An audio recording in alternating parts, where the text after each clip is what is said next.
Hey everyone, guess what? We do not have ugly swag. We have spaced out radio gear that you're going to want to wear. Why? Because no one wants to wear ugly clothing. So head on over to spacedoutradio.com and go shopping today. You'll be glad you did.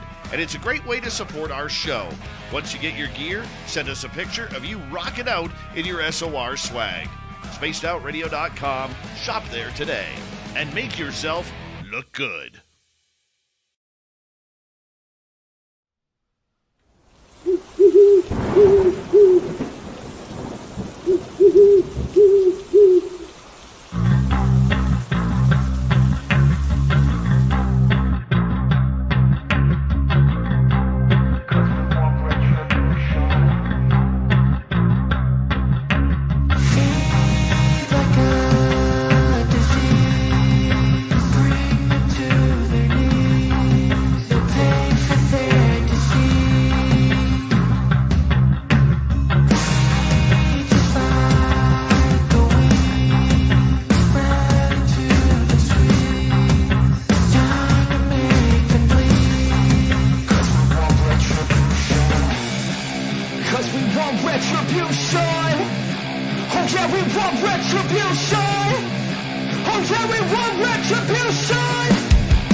Welcome, everybody, to Spaced Out Radio, the After Hours radio show with me, your host, Mr. Rob G. It's going to be a fantastic show tonight. We have UFO researcher and legend in the game, essentially, Steve Bassett, joining us. Been a long time coming. Can't wait to get into this show, guys. Let me see who has come on in. Got the gold positions here tonight. Looks like we have Kitty Catty Whack with the gold. We have Eternity Eternal with the silver. And then we have Race Fan with the bronze. Let's take a look, see who else has come on in here tonight. We got Dave Norenberg. Hey, Dave Norenberg, thanks for coming on in. Thanks for showing up. T-Bone, appreciate you coming on in. Let's see. Roger Murray, dropping knowledge, July 26, 2023. David Grush testified with Congress, the first hearing. Yeah, definitely remember that. Thanks for keeping us informed, Roger Murray. Appreciate that. As we get down the list here, who else has come on in? Mel WD40 getting us lubed up and ready for the show. Thanks for coming on in, Mel WD40. Let's see who else is here. Who else is showing on up? The Jaquetta. Hi, the Jaquetta. Thanks for coming on in. Appreciate you coming. Tonight, Bar Medium. Thanks for coming on in, Bar Medium. Thanks for showing up to the show. Flat 6, I see you out there. Thanks for coming on in. JSCO77. Same to you. Deb from Sacramento, appreciate you coming on in. Matt Gudka, thanks for joining us at the show tonight. Lars Jansen, thanks for coming on in as well. Let's see. Let's get down the list here. Super Crazy Movie Geek. Oh, yeah, we want Retribution. That's right. Getting into the show as well. Who else do we have out there? Magneticus Attractus. Magneticus, thanks for coming on in. Woo Riders DG, appreciate you showing on up. Let's see. Moving down further. Who else do we have? Looks like we might have everyone so far. Yeah, we're current. Definitely want to thank everybody for coming on in here to Spaced Out Radio, the After Hours radio show. It's going to be a great show, guys. Make sure you get your questions ready, too. Real thoughtful questions. I know you guys are going to have them. We have about a minute before we go ahead and get started here. Kitty Catty Whack. Oh, that's right. Some might be watching from my page on the Social Dig. If you are, appreciate it. I wouldn't mind if you hit the like and subscribe as well on that page. and awesome stuff here. So we got about 30 seconds. Let's go ahead and get the podcast side started here. Welcome to Spaced Out Radio, the After Hours radio show with me, your host, Mr. Rob G. We're going to have a fantastic show tonight. We have Steve Bassett, Paradigm Research Group, joining us here. We're going to be talking some real good UFO stuff. Disclosure, which is hopefully imminent, hopefully here. We'll be talking about that and a lot more. Don't go anywhere. Hours 1 and 2. Hour 3, we'll have Steve Stockton Tells Untold Missing Person Mysteries. And we'll have some UFO and weird news, and then I'm kicking around some ideas on what else we'll do. Drew Banke is out tonight, still in the middle of a move. So let's get ready to start the show, guys. Are you ready? Let's go.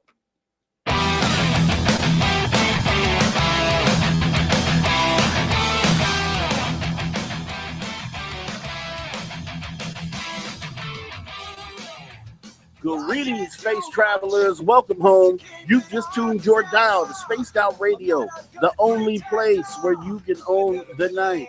I am your host, Mr. Rob G. And tonight, we're broadcasting on our terrestrial affiliates across North America, plus digitally on digital platforms all around the world. Don't forget, you can access our archives absolutely free. YouTube.com/at Spaced Out Radio. And while you're there, please consider hitting that subscribe button. Also, don't forget to follow us on X and Instagram at Spaced Out Radio and at Spaced Out Radio Show. Our website is spacedoutradio.com, where the options are endless. You can stay up to date with SOR Newswire. You can get yourself some official Spaced Out swag. Plus, you can rock out to the man. You hear it right there. It's the Ron Bummerfithall and oh so much more. Once again, we're going to have a fantastic show here tonight. We have Steve Bassett joining us from Paradigm Research Group for hours 1 and 2. We have Steve Stockton Tells Untold Missing Person Mysteries in hour 3. We have UFO weird news coming as well. It's going to be a jam-packed show. Make sure you don't go anywhere. We're not going to waste any time. We're going to actually jump right on into the show as we always do and bring up our guest here, Steve Bassett. Steve, hi, how are you? Hi, Rob. Nice to be with you. Yes, it is, man. It's awesome. I've been waiting for this for a while. I've seen you interview with Dave a lot, and I'm just like, I listened to your point of view and how you view this whole disclosure thing, and I'm like, man, he's saying everything that I think. I think the same thoughts. So it's like I have to speak to him. Here we are tonight, and I'd like to kind of get started just as any other interview would go. Just trying to see how Steve Bassett got into this.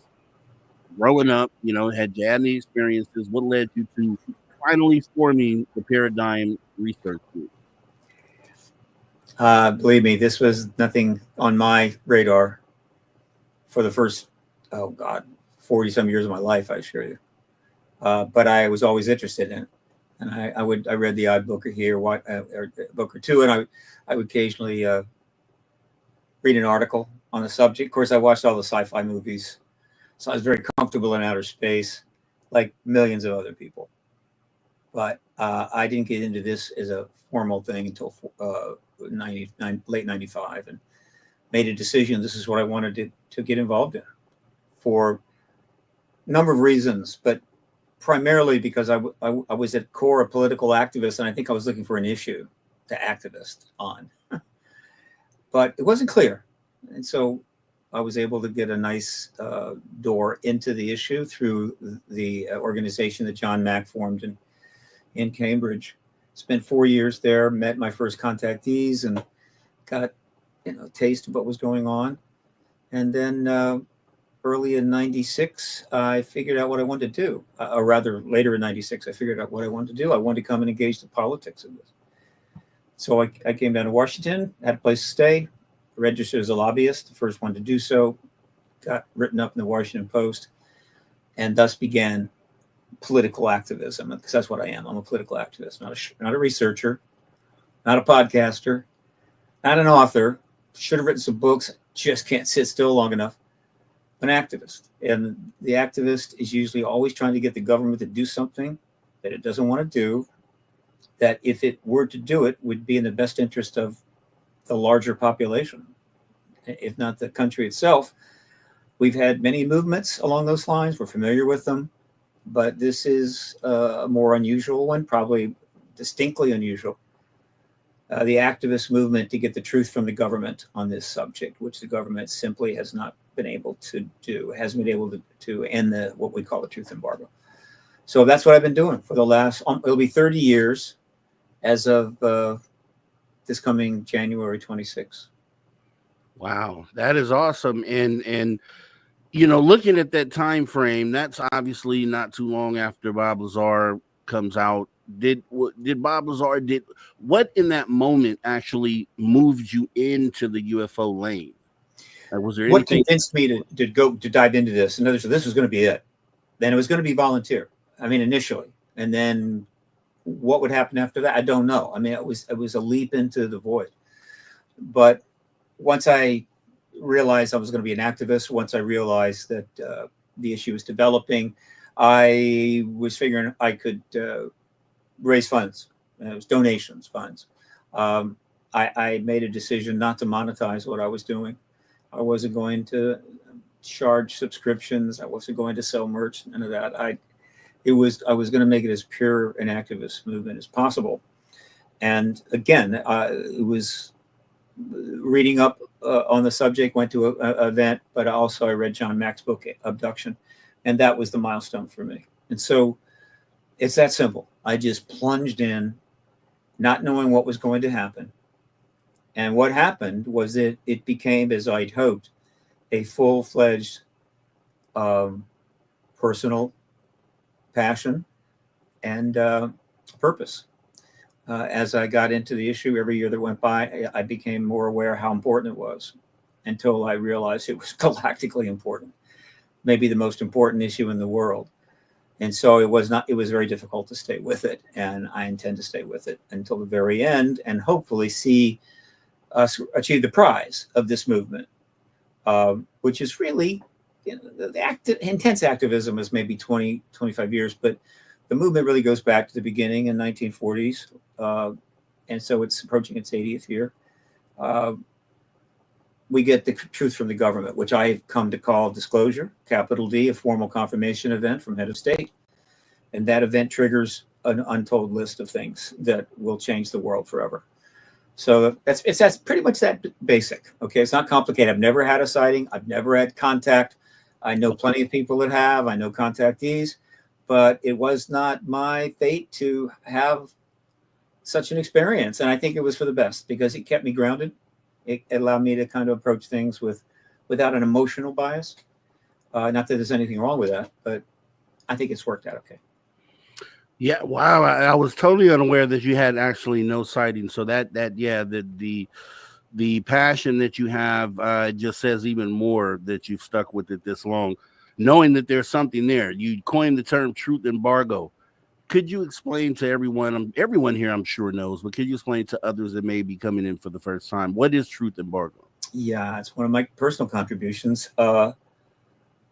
I know something about activism. Activists are my heroes. If you're going to say, who are your heroes? It's the really righteous and successful activists.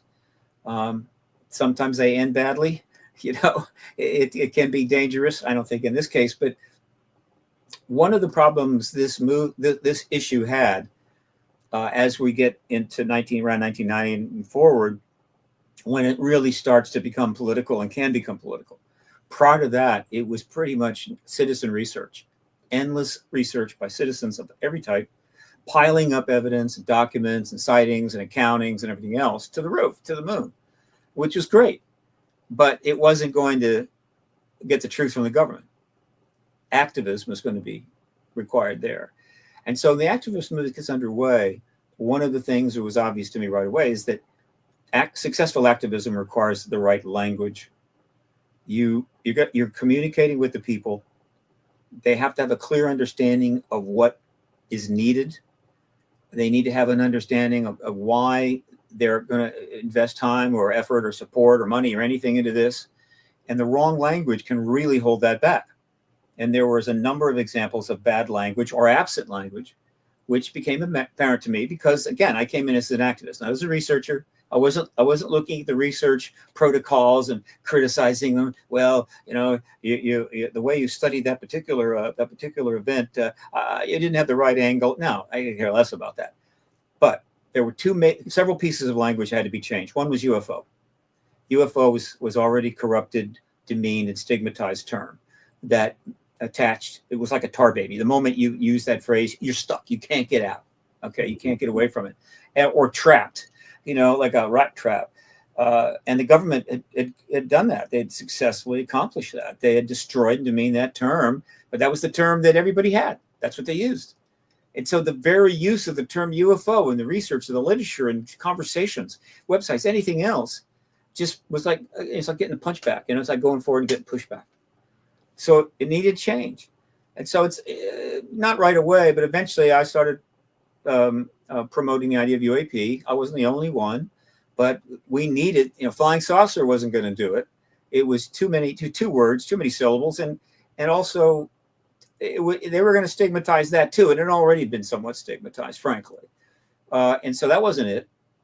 And so UAP, unidentified aerial phenomena, exactly the same thing, except not stigmatized, did not have the history. So we worked on that.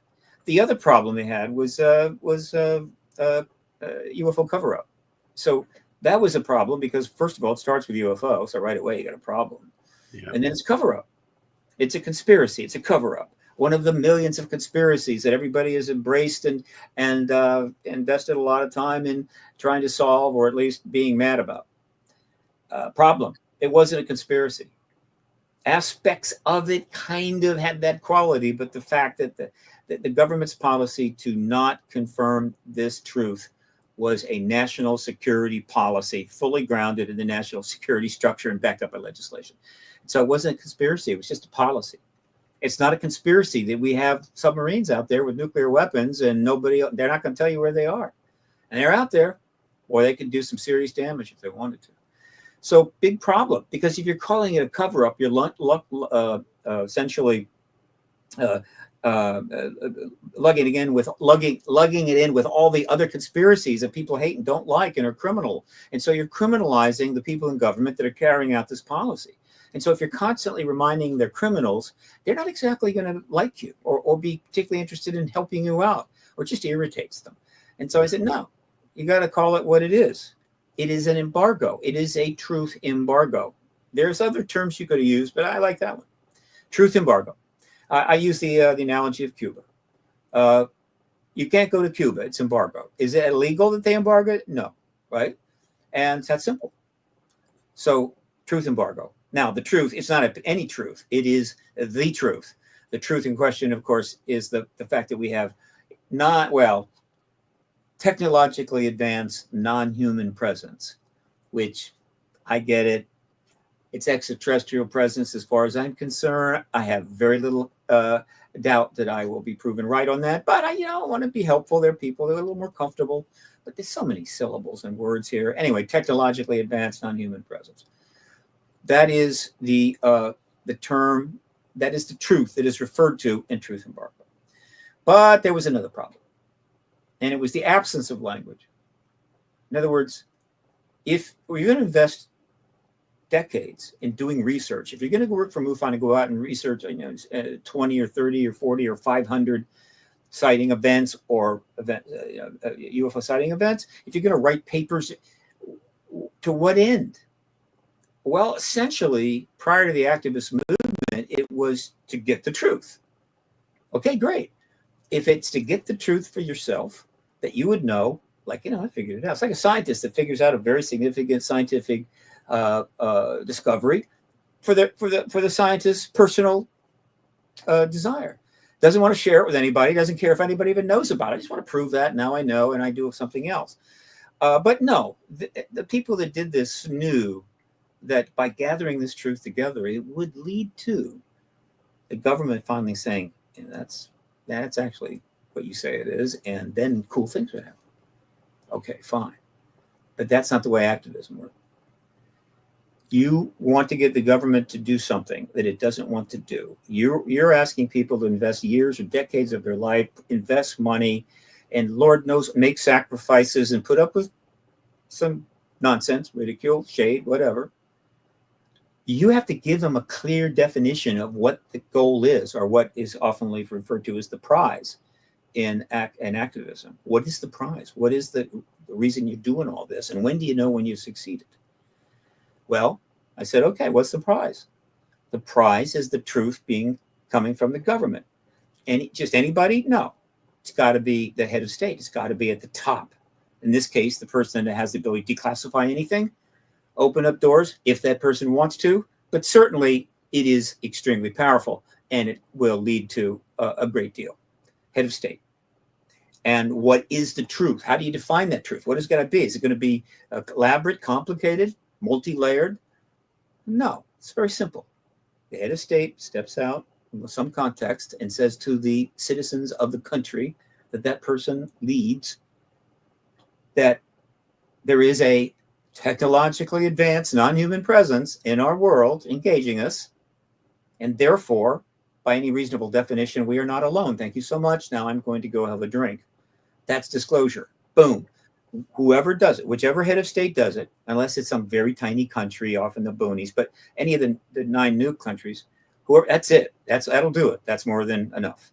So the first head of state to come out and say that is disclosure, and that is the prize of this movement. And until we get that statement, we have not gotten the prize. And almost everything that we would like to see happen, that could change things for the better, are not going to happen, right? And we're now approaching our 80th year since the seminal event in Roswell, and the government, no president of the United States has come close to saying this. A lot of people in government, even high-level people, famous people, have said it. Doesn't matter, right? So that's the language that I'm talking about, and that's been one of my principal efforts, is to get the right language to make it easy for everybody. And so you came in 96, and you kind of, a lot of us are in our cities or towns, and this is where we're starting our own activism. And you were able to kind of go straight for the jugular in DC, become a lobbyist, and now you're talking about UAPs amongst other politicians out there. I know it couldn't have been accepted too well back in 96, but how much have you seen it change over the years? Oh my God. It's from 96 to 2016, it was a relatively slow process with some significant setbacks, but it was still definitely progressing for a number of reasons, not the least of which is that Hollywood figured that sci-fi movies, particularly ones about ETs, paid big bucks, and so they couldn't make enough of them. And so they saturated the world with the idea of an extraterrestrial, right? Some of them more attractive than others, but nevertheless, so they saturated the world. Documentaries became a thing, and that helped, and so forth, and television. So the awareness was kind of growing, but overall, it was still prove, and government's going, I have no idea what you're doing. So, step forward, step backward from 47 to essentially 1990, right? And then it started to change. So I entered in 96, about 4 years after things started happening in the direction that we needed to go, which is activism and dealing with the political issue. Now, when and so I was early, but there were some things that had happened that I didn't know about when I registered as a lobbyist, and I think even when I got the article in the Washington Post, I may have been starting to figure it out. But there were 2 major things that happened leading up to this that I did not know about until I got here in 96. And one of those I didn't know about for another year and a half. The first one was, of course, the engagement of the contact phenomena by John Mack, Dr. John Mack, who was a Harvard trained psychiatrist, head of, I think, psychiatry at the hospital there. And he had formed a group called PEER to actually deal and study at a high level contact. First, really, entity, well, the first one to do it at that level. He was a Pulitzer Prize winner and so forth. And so while the contact issue or abduction issue started emerging around 1980, driven forward by the work of two men in particular, which is Whitley Strieber and Bud Hopkins. And it was getting out there and was getting around, but it wasn't at the level of the basic UAP phenomena, which had been studied to death, including Project Blue Book and tens of thousands of sightings. And it was a much more complex and difficult issue to approach, to say the least. But he did it. And I was there in the middle of that for a while and got a taste of it. And of course, I kept close touch, or at least I followed the work going forward. So that had happened. That was a major breakthrough.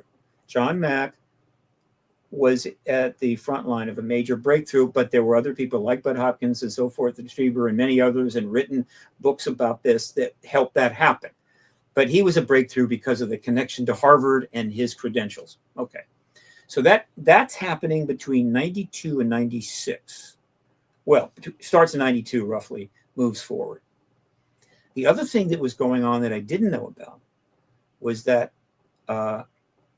Lawrence Rockefeller had approached the Clinton administration specifically to get Clinton to go get the files. You hear about going to get the files now a lot. Well, this was 30 years ago, very early. And so that was a huge deal, but I didn't know about it until later. In both of these, I think you can safely say that these breakthroughs occurred not coincidentally with the history at the time, meaning this, that in 1991, a process leading to the end of the Soviet Union, the end of the what I call Cold War I, was underway and successful.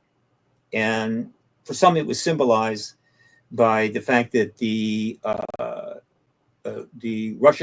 Republic of Russia, the new Republic of Russia, outlined, they'd already broken off 14 republics, so it was no longer the Soviet Union or the Union of Soviet Republics, but a Russian republic of many 14 less republics, but still the largest country in the world by landmass. That was done, but on Christmas Day of 91, they outlawed the Communist Party, which is roughly the equivalent of us, say, outlawing the Democratic Party, Republican Party, though there was just basically one party. They outlawed it. Wow, this was a huge thing, and that symbolized the fact that we are now entering what could be the post-Cold War era forever, and possibly a resolution to the nuclear arms race, a much safer world, and a much happier people.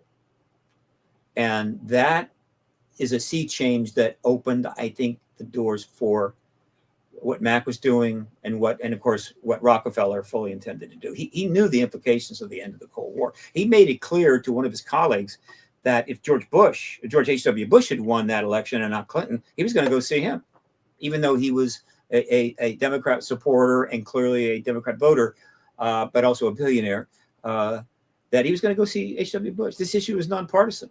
But Clinton won, so he went to see him. The approach was made in March of 1993, just a couple of months after he took office, and went on for 3 years, but it failed. I found out about it late 1990s, maybe 98, 99, because it was not covered. They kept it pretty much tight. There were a lot of people that knew about it, but almost nothing in the media. But in late 1990s, it broke because of the work of Grant Cameron. And so those two things were, I think, critical to what happened next.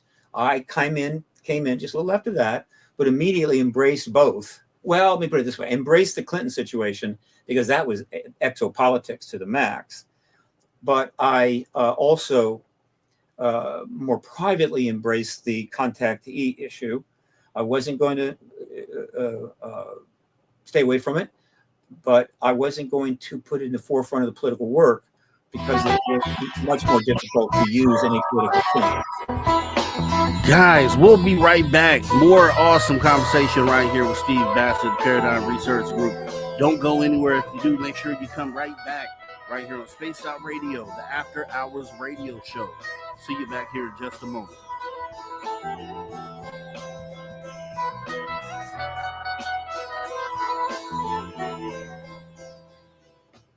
Actually, that's where you want it over there. All right, we're clear. And you have, we got 5 minutes here in case you need to do anything, fix anything. Okay, I'll do that. I'll get a drink. Okay, I'll take you off real quick as I say hello to others that have come into the show. Paramarv, I see you coming on in a little late. That's okay. Let me see who else is in here. We have Eve. Eve, thank you for coming on in. Thank you for showing up here. Terrence Wills, appreciate you coming on in here tonight. Magneticus, posting the Discord. That's what's up. Appreciate you, sir. Jose Sanchez, thanks for coming on in. Drip Drop Disclosure. Let's see. Yes, Zora, I see your message here. We'll ask that at the end of hour 2. And let's see, who else has come on in late? Night Drive, I Watch, Baywatch. Hey, appreciate you coming in. Yo, what's good? SOR, Mr. Rob G. What's up? Right back to you. Let's see who else is out there. Dan Peters. Hey, Dan Peters. Thanks for coming on in. Thanks for showing up. Scott Rosen. I see you, Scott Rosen. Thanks for showing up here tonight. Let's see who else did I miss earlier. Okay, I see your question, Woo Riders DG. I tagged it. And you guys can, if you do post questions, can you please post them in caps? And then when I see them, I will definitely tag them. And Terrence Will says, hey, hi, Rob G. Wow, Steve Bassett is a legend. Yeah, I agree. You know how I feel about, those out there trying to move the needle. That's what it's all about. Let's see. Who else is showing up here? Late. I think that might be it.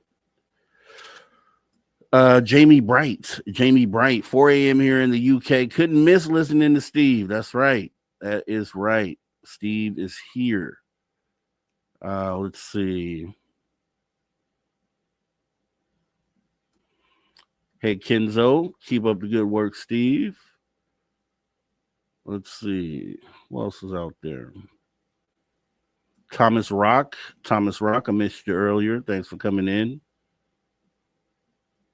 April R. Coleman, I see you there. Deb from Sac. Trivia later? Question mark. I don't know. We'll see what's going on, Deb. Let's see.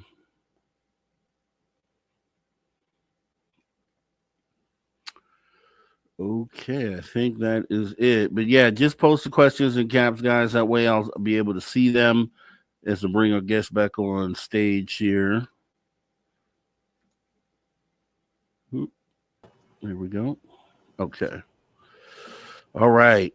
Android Paranormal, appreciate you showing on up. Kim Jellin, hey. They're loving you out there, Steve. They came just for you. I appreciate that. And let's see here. Bim Jim. Hey, Bim Jim. Thanks for coming on in. Grumpy old grumpy old sod in the cellar. Okay. If one man has fought for the cause, it's Steve Bassett. See? Just love after love after love. That's what happens when you do selfless work, you know. Hyperdimensional, I see you out there. Thank you, love the show. Appreciate you showing up here. Warden Dragon. Hi, Warden Dragon. And now I think I got you all. I think I definitely got you all. Oh, Magneticus dropping some binary in the chat. Somebody decode that. Let me know what it says. Sure. No problem. Yeah. Somebody will watch. 56 Bel Air, Mr. Rob G and Steve Bassett. We appreciate you for coming on in. Robert Lamoth Jr. Hey, Robert. Appreciate you showing up. Because we have about 1 minute left. Pierre Marv has a great idea. Let's just take, we have about a minute left. Let's just take one moment here, like 10 seconds. Look right under the screen. You should see a thumb up or thumb down. please take a moment, hit either one. Just let us know that you liked or did not like the show, so it can talk to YouTube and do the algorithm thing and make everything good over here. We'd appreciate it.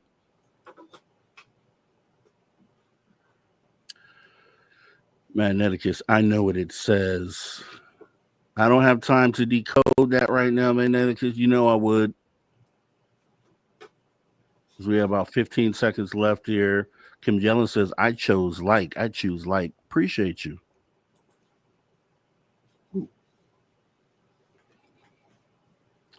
All right, we're coming back right now. All right, everybody, welcome back. Spaced Out Radio, the After Hours radio show. We have in the building Steve Bassett, exopolitical activist and founder of the Paradigm Research Group. We are going to have a great time talking to Steve. Make sure that if you miss any of the conversation, you jump in the archives because they're free, absolutely free. YouTube.com/Spaced Out Radio as we get back into the show here. First question I had, Steve, was, okay, so going back, you were talking about when the USSR kind of dissolved. At that time, there was a release of UFO records from Russia. Famously, George Knapp went over there and was able to obtain some of those records. Yeah. How did that affect you at the time? Do you think that was a big moment just for ufology with Russia releasing UFO records? It was part of the research, and the fact that we were Stonehill has investigated Russia, Hesselman investigated Russia, so did George Knapp. But what we learned was there's a lot going on over there, like they are going on here, and that was important, right? But all of the research, there was a lot of research done. It was all important within the genre of research, and that's fine.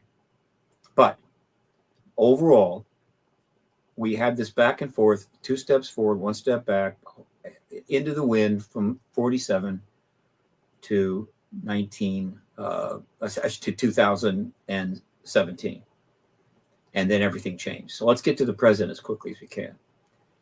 2017, everything changed, and since then, and we're coming up on the 8th anniversary in 2 months of the New York Times article that basically launched this era. More has happened to move towards the prize disclosure than in the previous 70. It's not even close. And so while it hasn't satisfied everyone, because they basically just want the truth, they want it now. But if you're involved in this issue, particularly politically, you can appreciate just how much has happened. It's an extraordinary amount has happened in a 7-year period. And frankly, it could have easily have happened in less time, meaning 3 or 4 years. However, this has been a rather interesting 7 years. It's not been a typical 7-year stretch in American history, at least the modern era. All right. And so there's been a great deal that has slowed down this rather powerful movement that has grown steadily since 2017. So, but I'm not complaining. It's still a short time. So what has happened? What has happened is the Congress has been brought fully into the issue, to the level it needs to be. Countless briefings have been held behind the scenes, and witnesses have been talked to by congressional staff and congressional members. There's been a huge increase in media coverage commensurate with these developments. I've archived now in my print media archive at paradigmresearchgroup.org, I think 7,000 articles since 2017. 7,000. They're all there. Read them all. And these are triage from the silly stuff. It's triage from small media. It's mainstream media, appropriate quality. It's a huge amount. So that has happened. And then ultimately that leads to 4 pieces of legislation, the first ever. 4 pieces of legislation, each one bigger than the last. All right. The creation of DOD entities to deal with the issue, study groups at NASA and elsewhere, all kinds of structure kind of turning up here and there, getting everybody excited. So this is, again, clearly moving somewhere. And there's been some setbacks, some slowdowns, but overall we have made extraordinary progress. which easily could have ended the truth embargo by now, but not quite. And again, the reason is that the domestic and to a significant degree foreign developments of the last 6 years have been, to say the least, confounding, extraordinary, compelling, just taking the media, taking all the air out of the room, or consuming media attention to a major degree. It is not too many like it. I've lived a long time, and there's not the closest a time in my life that even close to what's happened the last 7 years was the Vietnam situation from about 1964, 65 to 72, 73. But this is stranger than that, more dangerous than that, believe it or not. And so, but in spite of all that, we have made tremendous progress, all right, including the first significant hearings since the 1960s. There have been about 10, but they're two major ones. 10 are like smaller briefings, filmed, live streamed, seen around the world, okay? And so we've had that. In other words, what has happened in the last 7 years, finally, is that we created or built the structure, the scaffolding, the platform to actually have a president step out on the platform and end the truth embargo. But until that was set up, it wasn't going to happen. This is a issue of such magnitude, classified to such a level, with implications not just the United States, but every living person on the planet and all 200 nations and sovereign territories. And so the idea a president would just get up one day and say, yeah, I think I'll just say something. No, not a chance of that. It has to be done right, or it's going to go badly almost immediately. And so that scaffolding, that platform had to be built. And that's exactly what's happened in the last 7 years. However, and this is where it gets to be a little confusing. Any reasonable person, and the government wanted this way. In other words, the government was happy if the vast majority of people, which is a very substantial number now, that are aware of this issue, huge number, way above 50%, viewed this as the government really finally, they closed down Blue Book, but they want to take another look at it, finally going to try to find out what this is. The government would be happy to have people think that that's what all of this was about. The legislation, the briefing, setting up task force, setting up ARROW, study groups, whatever. It's all about, we're going to finally find out what this is about. The government was happy for people to believe that, but that is not what was happening. And this is where it gets a little awkward. Now you may say, well, what's happening? What's the problem here?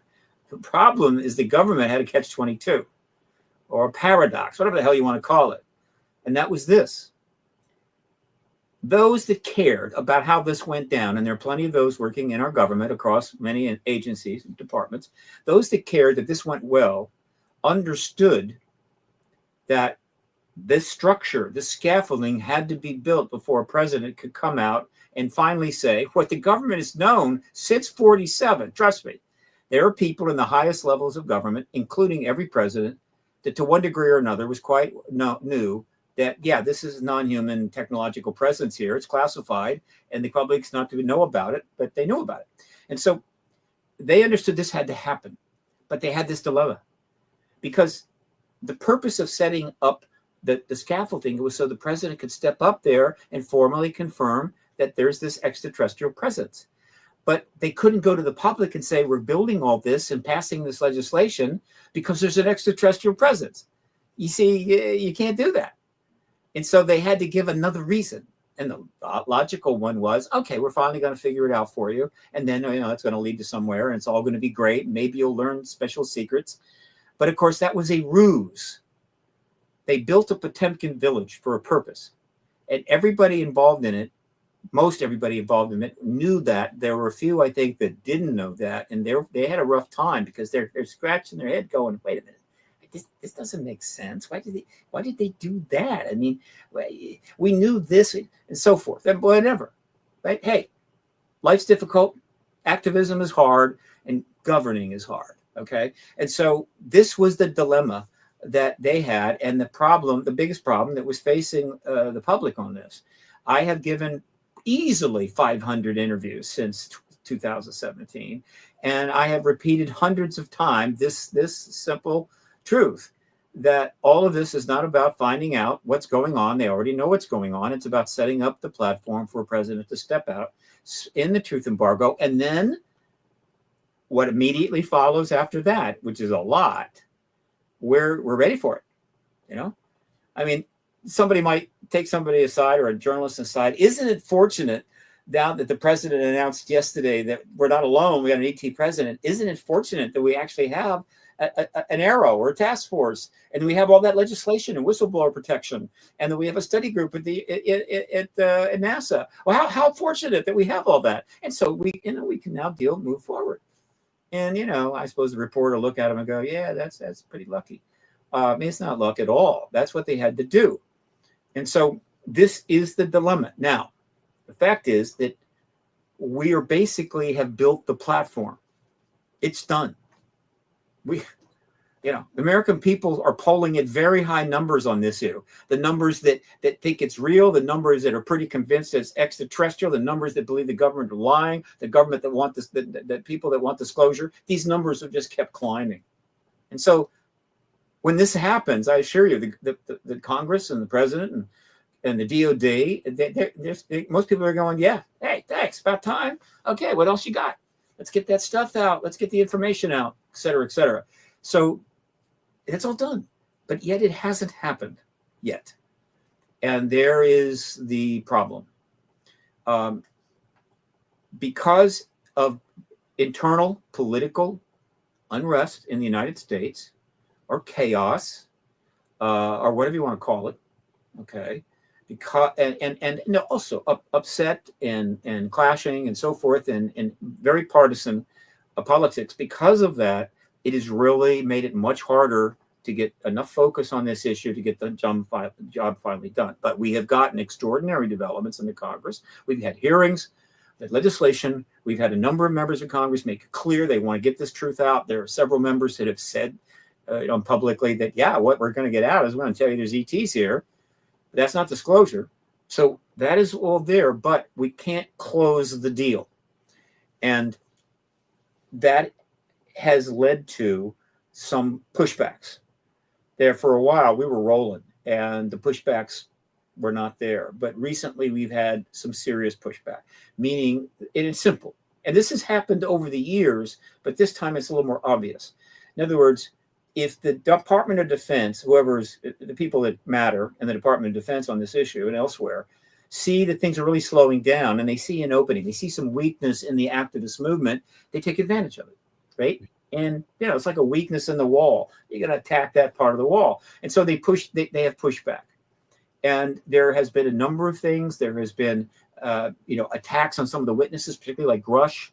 There's been statements coming from people within the issue itself, like at Arrow, that kind of debunking the whole thing, which is interesting. And that has slowed it down. But we've continued to make progress. And we got to the point recently where the progress was so concerning to those that do not want this truth embargo to end, that they made a very bold move. And this move was not unusual.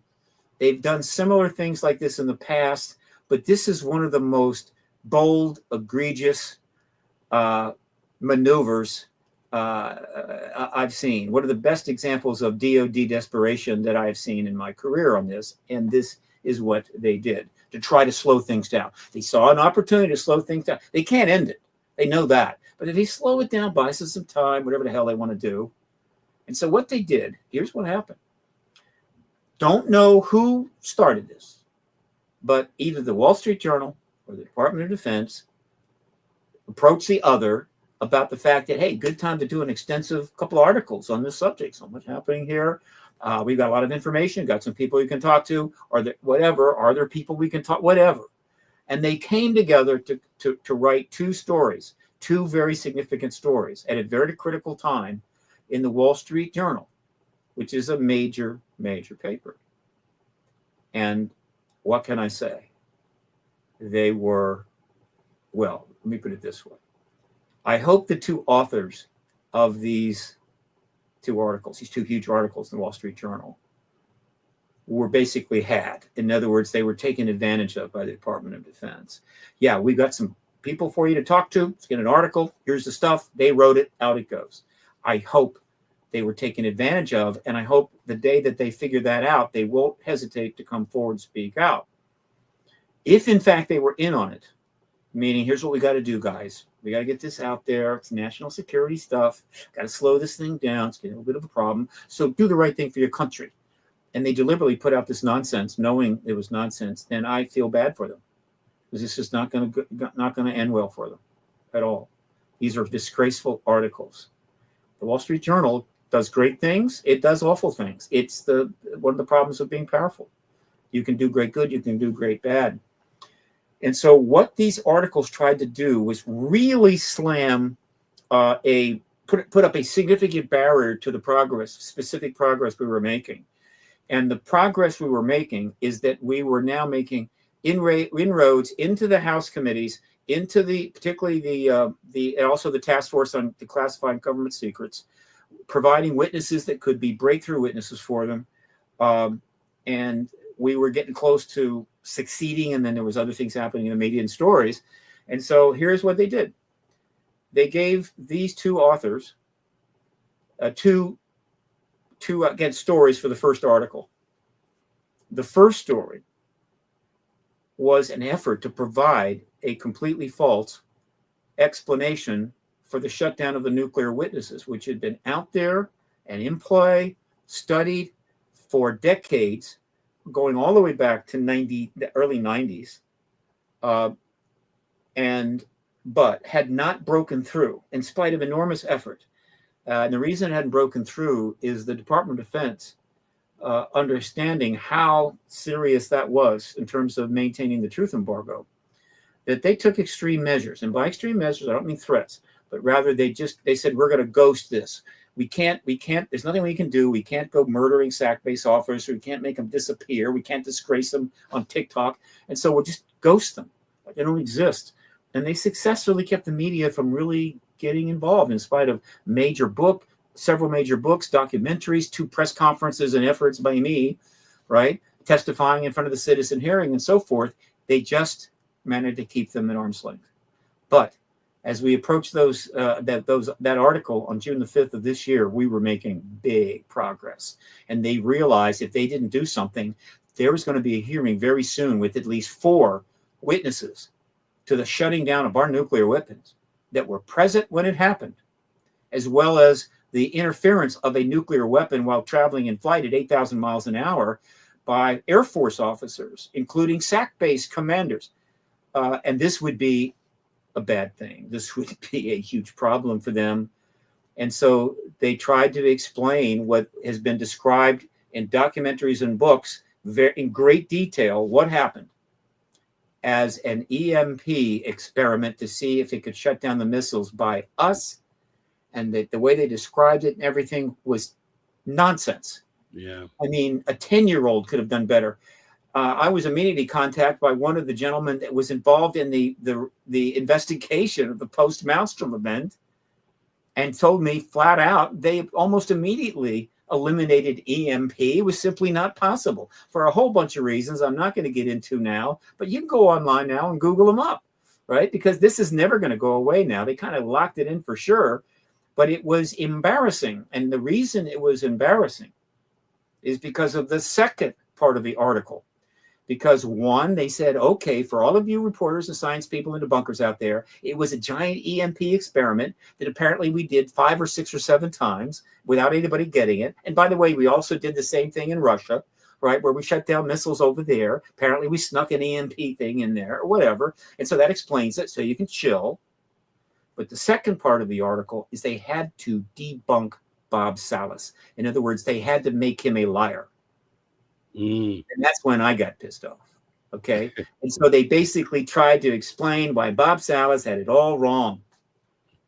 And that is the real disgrace. And they will answer for this. The Wall Street Journal will answer for that. The two authors will answer for that. And the DOD will answer for that. This man and his other fellow witnesses are national heroes.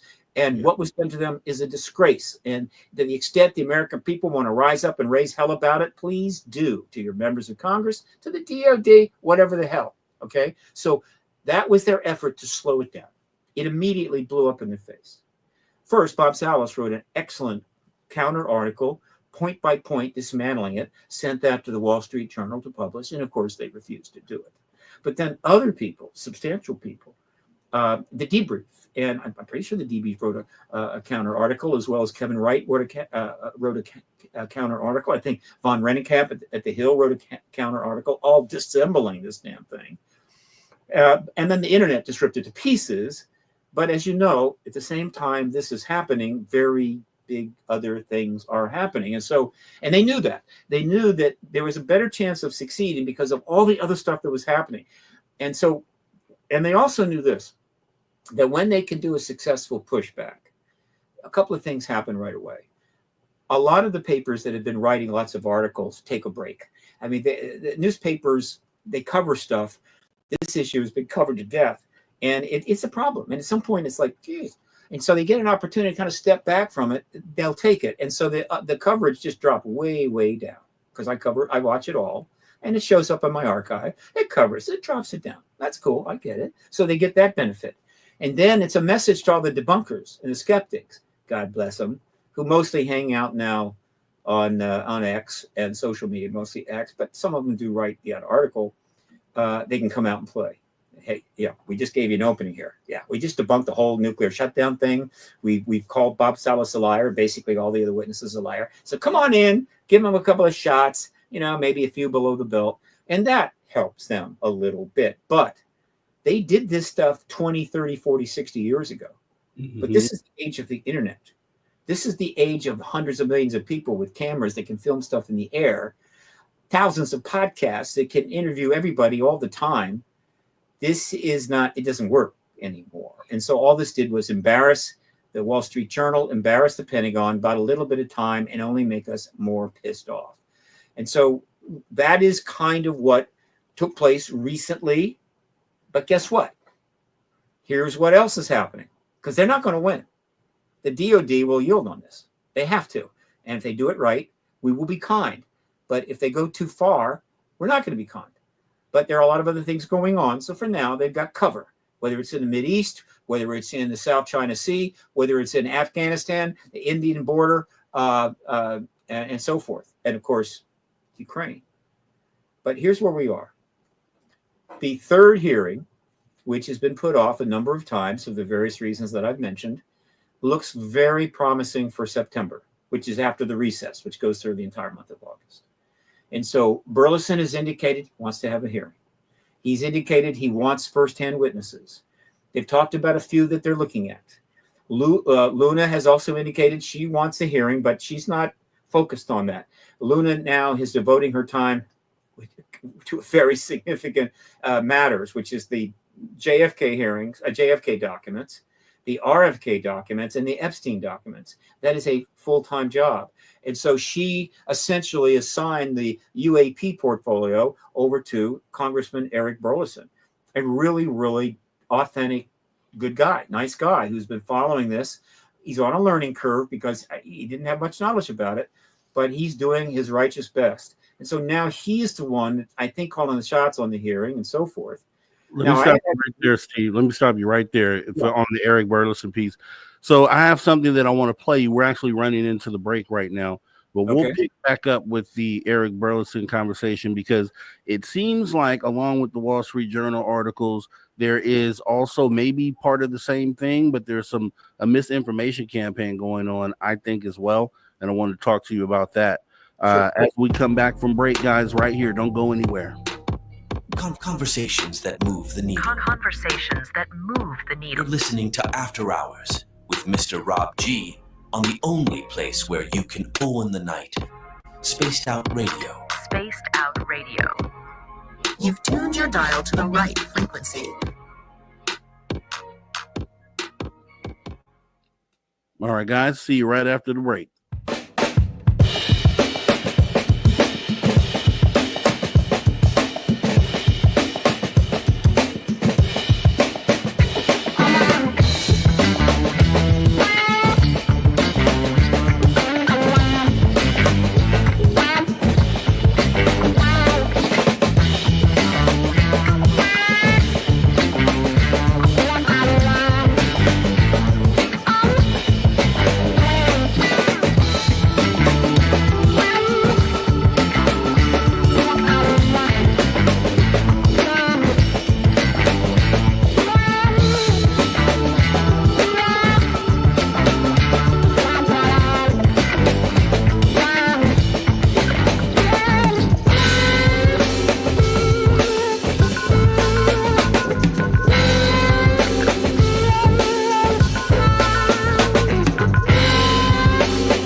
Welcome back. Space Out Radio, the After Hours radio show. We are now in After Hour number 2.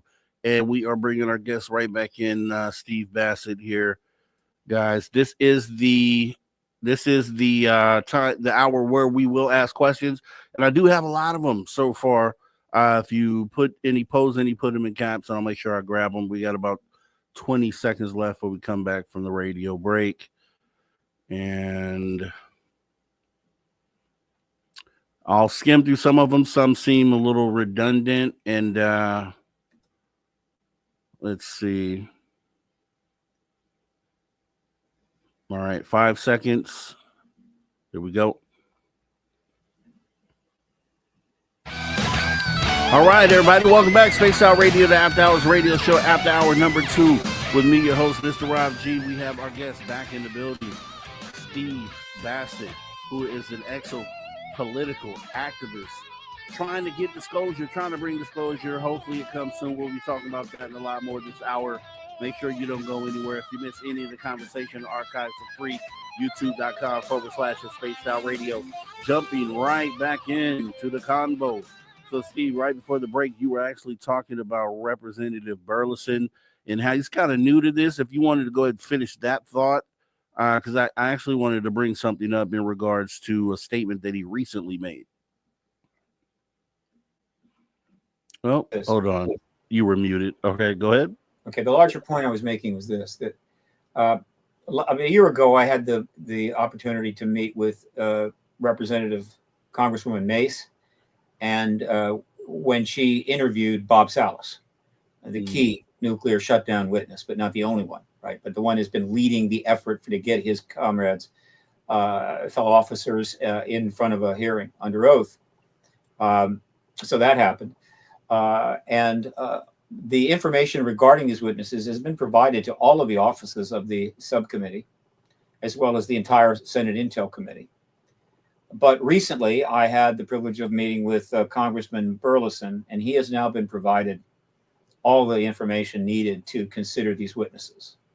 Their witness statements, affidavits, video of them testifying at the citizen hearing, video of their press conference at the National Press Club, some articles, and so forth. And a hard copy and the link to the audio copy of UFOs and Nukes, Robert Hastings' massive research on this subject, which is basically a case closed situation, where he interviewed hundreds of people. Believe me, beyond the 4 witnesses that they've been introduced to now, there are dozens and dozens still alive that could come forward if things get to a certain place. And in particular, the ones the Department of Defense is really concerned about are the security personnel who were up top when the craft hovered over the fence, over the ICBM flight, and literally saw it with their own eyes. The officers were down in the silos, so they didn't see them directly. But of course, they were aware when the missiles all shut down, and one of the witnesses had to come out and turn them back on. And it's possible some of these security personnel who are a little bit younger than the officers, and probably a little few more of them alive, could show up too. So this is now fully in play, and Congressman Burleson will make his decision. Also, they're more than willing to speak at a SCIF, all of these gentlemen. They've been having some trouble getting other witnesses to speak, more firsthand types to speak in shifts or come into a SCIF, sensitive compartmented information facility, because there's some, this pushback, like the Wall Street Journal and other stuff, is still leaving them a little unsure as to if it's safe enough. And so they're not comfortable enough. I think it is safe, but I get that. But there are people that will do this. And so we can have that hearing. There's no question. So that is in the works. But there's something else that your listeners need to know, is that Senator Schumer made it clear that he is going to introduce, it could be happening right now or tomorrow, supposed it's going to happen right in the last week of July, to reintroduce for the 3rd time, word for word, the UAP Disclosure Act to the Senate, so they could have that, get a vote on it, certainly right away after the recess, and get it right over to the House. Now, this is unusual. I don't know if this has ever happened before, where you introduce the same exact bill 3 years in a row. You normally don't do it that way. You do some changes, some compromise, whatever. But this is different. And so the UAP Disclosure Act, which is the definitive bill we need to be able to then get disclosure done by the president. It covers virtually everything that's needed, including the issue of eminent domain and to what degree the government's going to have control post-disclosure of the tech and so forth. Is going to be submitted again. All right. And so expect something to happen there. And then there is an effort underway. We have one sponsor. After the break, I'm going to try to do a little work, see if I can get another one in the House to do something very important. And that is to sponsor the UAP Disclosure Act that is about to be submitted to the Senate again by Senator Schumer, exactly word for word into the House. Now, if that were to happen, and sponsors are very important, then what that means is both bills are identical and no reconciliation, and the House passes that, no reconciliation is needed. Right? And thus it is a quicker path to getting it to the White House for a signature. So again, it's still going forward. We're still having some wins. We're making progress. There have been setbacks, but be assured that, and then other things are happening out in the field. Organizations are forming, funds are being raised, and so forth. The general public is not set back, but the issue in terms of Congress and the media has been set back a little by the egregious articles in the New York Times. I mean, the Wall Street Journal. And so that's where we are right now, Gary. So fire up your video. Okay, and I want to prefacing the video. How did you? Just a quick answer. How did you feel about Ross Coulthard's recent statement about Tic Tacs being Lockheed Martin?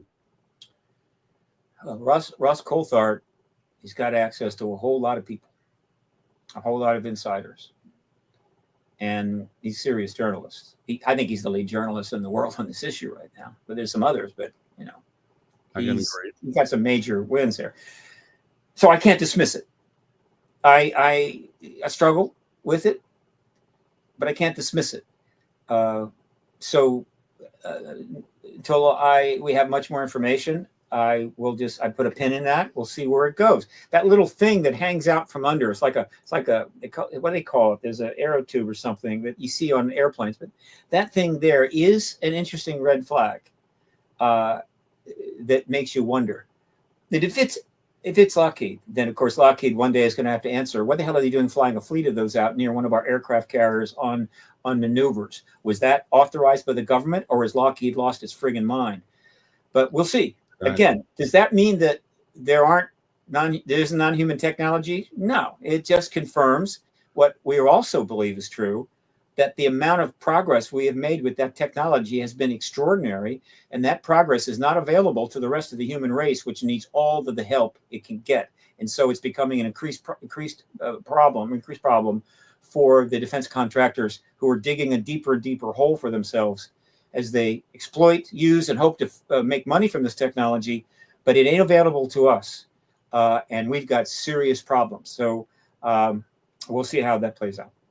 Okay, so here's my angle here, and I was basing it off of the Wall Street Journal article happened first, and then after that we get Ross Coulthard going against everything he's ever said, essentially saying and doubling down on the fact that Tic Tac and Lockheed Martin, he said it 3 times during a 1 hour show. So I thought about it, and then I thought back, and I was like, okay, I had actually done a show a month earlier, and I recalled Representative Burleson actually being the one to come out and talk about this. So I'm going to play the sound clip here is from the Tim Pool podcast, and here we go. But there was a really funny story about these Tic Tacs and drones and these sightings, and I was saying, it's probably U.S. military technology they're not disclosing. How insane would it be for the U.S. to be like, by the way, here's the latest weapon we've developed. It can fly and move through space and time. However, in the article, it said the sightings were 70 miles away from a naval research base for advanced aeronautics or whatever. And I was like, are we stupid? Come on. Like the U.S. So not all of it, but I think one of the stories, one of the explanations we get often is that the U.S. government likes the narrative of aliens because it does 2 things. It throws people off the scent of the weapons tech they're developing, but it's also terrifying to our adversaries if they do believe that aliens have allied with us and have given us advanced tech. Yes, I've heard that too. And there's moments where in this journey, I have come to that conclusion. But then there's also moments where, so for example, one individual, I've had two people come to me that say that the Tic Tac is a Lockheed Martin creation. The latest person that came to me says he has video of the first, second, and third iteration of the Tic Tac, and he's going to show me. So I'm trying to set that up. The way he describes it is that they had a prototype, they've made changes to it, they've made it more advanced, and then now it's in iteration number 3, which I did see a photo of, and it looks like pretty advanced military like craft, like a plane, but it's clearly human made. It's nothing that I've ever seen, our military has, but his claim is that they have discovered a propulsion that's a new type of propulsion. They used it in the first iteration, which was the Tic Tac. They have an intermediary one that they are more advanced with, and then now they're putting it inside of what looks conventional, so that it's not obvious. Disguise. Oh, that's interesting. So you're saying eventually the tech makes its way into things that we're already familiar with. Well, right. but I thought you were explaining that if someone were to see it, they'd say it's a plane. Right. They would say that's a military plane. Okay, problem I have there is that obviously it's a month before Ross Coulthart makes a statement, so everybody who thought that he was the first one to say it, no, it actually came through Representative Burleson, and when Ross actually parroted the same statement, it made me feel like there's someone behind the scenes actively attempting to misinform, and maybe in the fact that Burleson didn't get this information through a skiff or any official channel. It seems like someone just pulled him aside in the hallway somewhere and showed him some images.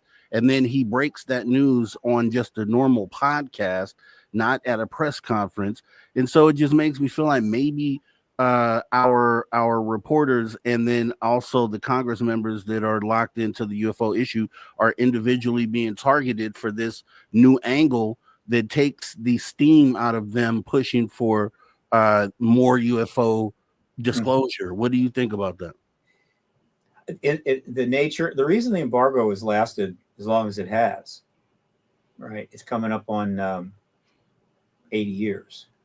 In spite of massive media coverage and research and everything else, is they've thrown everything at it. They've used all the tools. They have huge sums of money. They have massive classification schemes and so forth. And they've used all the tricks in the books. They can put out a false document. They can have somebody who's working with the government, who has substantial credentials, turn up and provide information to somebody, and their background is clearly they're real. And it's completely false, seeding false information.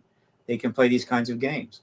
On the other hand, it's possible that somebody comes forward with the real information, maybe a whistleblower. But because the truth embargo is still in place, and the fundamental position of the government is there's nothing there at all, there's just nothing there, you can't resolve it. And so we go round and round in circles. And I get that. Okay. And they did, but we're getting better and better and better at, how would you say, not playing their game. So let's just parse that a little bit. Let's assume that is in fact our tech. It's noted that the radar picked these things doing some pretty significant maneuvers. The most profound was coming from 80,000 feet down to sea level like that. Okay. So what does that mean? It means, it's our tech, and we've got some unbelievable tech, incredible technology. Okay. And so point one, all right, again, we need that, right?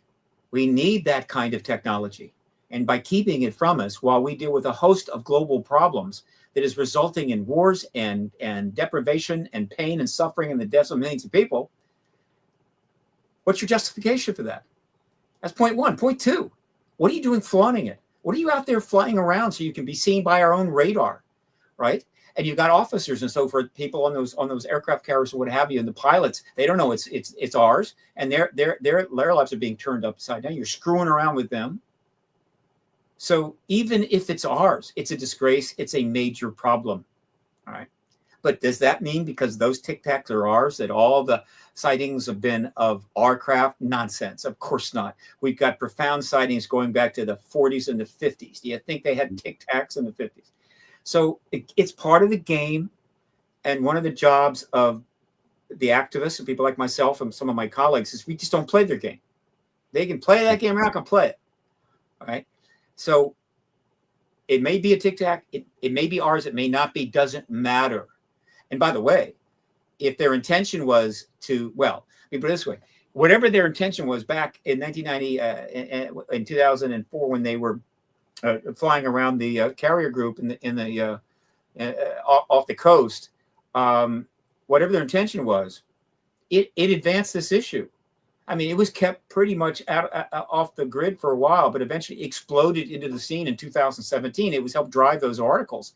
And so they didn't help themselves by making themselves known and allowing themselves to be intercepted by planes off the carrier. And then, ironically, which helped drive the issue forward, right? And we're making great progress. Things got so advanced that they then had to turn around and say, yeah, it's ours, right? So let's just say that the truth embargo exists, but not strictly because the government has brilliantly handled this for the last 70 years. It hasn't. It's made unbelievable blunders. It's embarrassed itself, which means it's embarrassed the country. And so either way, not a problem, all right? It's not the only thing going on. I want to see what the government's explanation is for the hundreds and hundreds of videos of the plasma, quote, UAPs, right, which are not structured craft, but rather essentially balls of probably plasma of some kind. Hundreds and hundreds of videos of these things flying in multiple formations here, there, and everywhere else. It's been going on for almost 2 years, but the sightings of these kinds of phenomena have been going all the way back to the Foo Fighters of World War II. That's what they were. The same thing we're seeing now. It was flying around the planes rather, in World War II. What's their explanation for that? Or the plasma effects balls that flew over Washington, D.C. for 10 days in July 1950. So 52. So look, there are a lot of people that know the history of this. More and more people are learning the history of this through podcasts like yours and hundreds of others, as well as massive access on the social media. And so it's just not going to work pretty much anymore. All they do is buy a little time and embarrass themselves even deeper. We have the resources, we have the media, we have the knowledge. The work has been done. Activism is underway. We're already engaging Congress. Congress is passing laws. They've lost. And the problem is they won't admit it, right? In other words, they know they've lost, but they can't turn over their king, as I like to say. And so the game continues, and everybody knows who's won and who's lost, and it's just a general embarrassment. And one of the things I invite them to constantly think about as they play these games and screw around with the truth and the issues to try to buy a little time, they're just making it more possible that another head of state of one of the other nuclear nations, there are two in particular that they should be concerned about, is the one that steps forward, ends the truth embargo, provides profound information and evidence, and takes the lead in the post-disclosure world and leaves us, right, sitting like dunces in the corner with a hat on our head, weakened, diminished, second. That unless they own these people, unless they own the heads of state of all these other nations, particularly those two that we like to talk about a lot, unless they own them, it could happen tomorrow. And if it does, they will have nobody to blame but themselves, right? The American people have worked very hard to not have that happen. But by God, they just can't let this go. And I don't care what the reason is. Whatever the reason is that they bring up in their private chats and dinners, I can't do it. It's going to be this, going to be that. History is not going to care. Yeah. They're just going to excoriate you. And it's not going to end well, right? So we don't care we're way past whatever reason you think you've got. We're past that because you know it. And you may think that you're superhuman or have emotional capabilities and stabilities beyond the rest of the human race. You know it. You can handle it. And by God, we can handle it. And we're going to get that information from you. So you can do it the easy way, or you can do it the hard way. I think, there's supposed to be a chain of command essentially going through Congress, Senate, up to the president. It seems like that with all the hearings that we've had so far and the whistleblowers that have come out, David Grush, Jake Barber, they're giving names, dates, locations, and Congress isn't doing anything with it. So how do we guarantee that Congress does something with the information that they receive from these whistleblowers? Seems like there's a buffer between them and then also the presidential office. And then so if there is a buffer, then how do we lean in on the president maybe one day stepping up to a podium? Well, we do the things we're doing. It's a buffer, yeah, because you've got two separate parts of government, right? You got the executive and you've got the legislative. And so they are operating in two different arenas. Now, the legislative body has really done a tremendous amount. The knowledge is, and I've discussed that already. So it's great progress there. Now, the Supreme Court put that out, right? That's not a factor on this. I can't imagine when it will be. It's not a factor.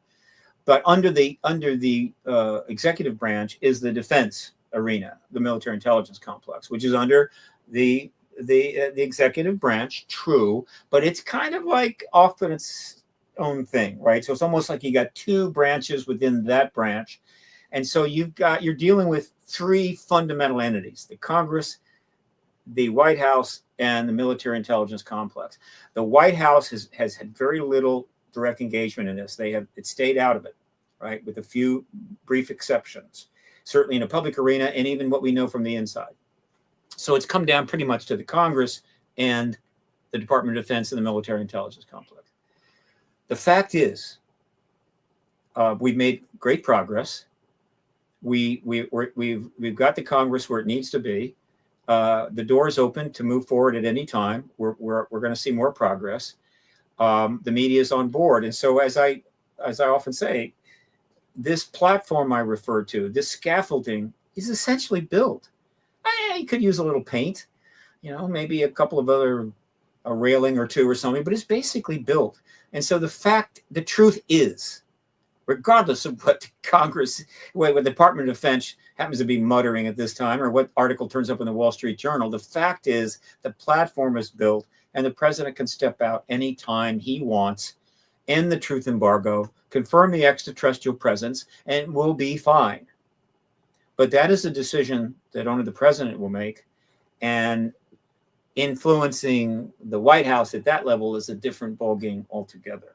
We have access to the Congress in many ways, and we've utilized that and we've engaged it.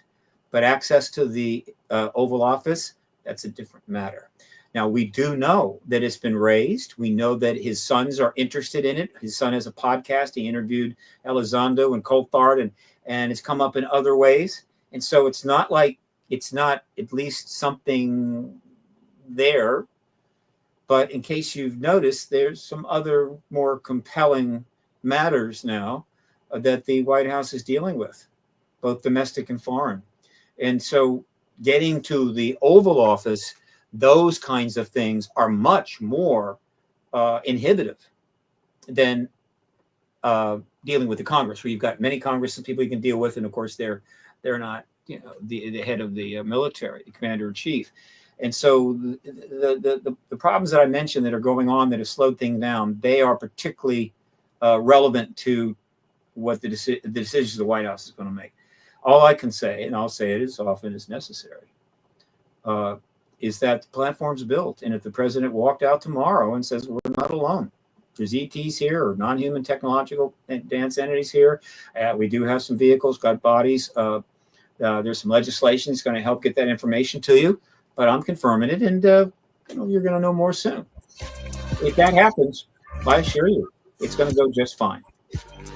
Awesome conversation so far, guys. We're going to be checking in and seeing maybe if Trump is going to be the disclosure president. Who knows? We'll hear from Steve Bassett right after the break on that and a lot more. Your questions are coming up here soon, right here on Spaced Out Radio, the After Hours Radio Show. See you back in 5.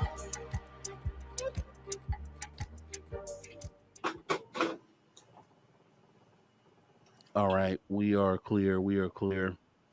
All right, so we got 5 minutes here. I do want to thank. Yeah, let's just do just questions. I've done my piece. I'm done. I'll try to give you short answers so we can make a lot of people happy. Yeah, we have a lot of them here. Let me see. Yeah. 3, 4, 5. Six, I wish I could do that. 9, 10, 12, 13. 18, What is this? 20, 21, 22, 23. Yeah, we got like 23 questions. 23 questions. All right. I'll try to be brief. All right. No, it's not going to do that. All right.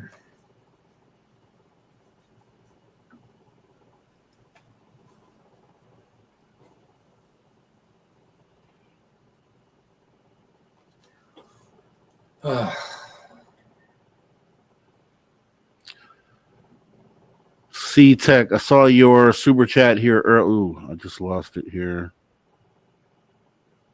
C-Tech, Steve preaches the truth. Much love to Mr. Rob G. Cheers to all. Thanks for your awesome support of Spaced Out Radio. And for some reason it didn't tag the other super chats, guys. I'll have to go back and find them.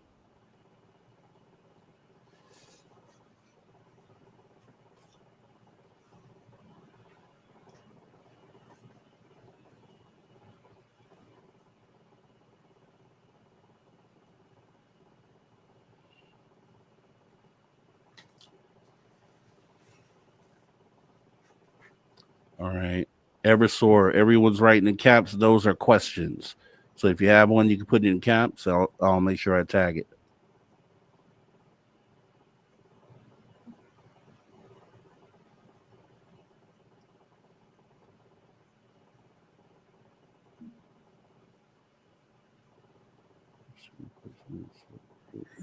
It's interesting. Yeah, let's do this. Yeah.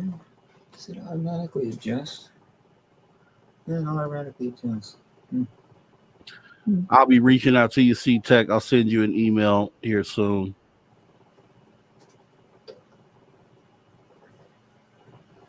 No, it just makes me see.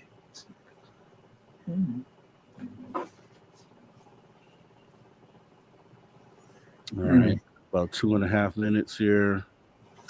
All right. I think I've had enough to drink. Oh.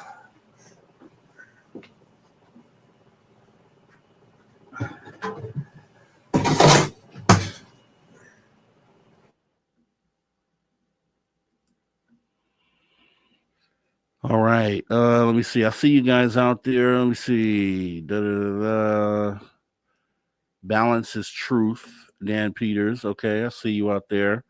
Let's see. Why are there no remote viewers speaking about the UFOs? Good question. Let's see.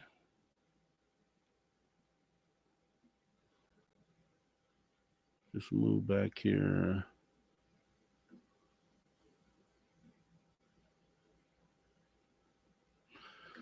Paramar, appreciate you putting all of Steve's information out there in the chat. We do appreciate you.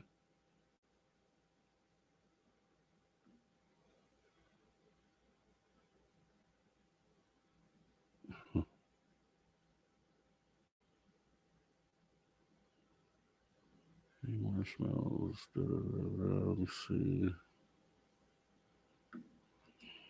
I agree, Terrence. Wills, the truth will come from us. The government will never, ever disclose anything about anything until they absolutely have to. It hasn't looked that way for the last 80 years.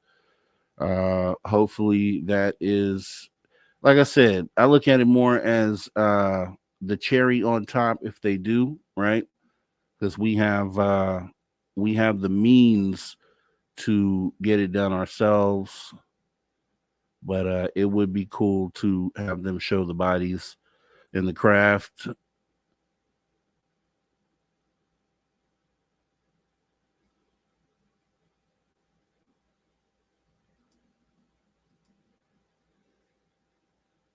All right, I saw a couple questions.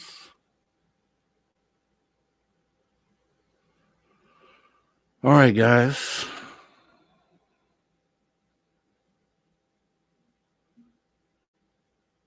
Love for the movie SOR. Okay.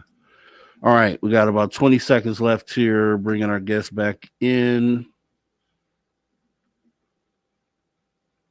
Steve, okay, got that. 10 seconds here.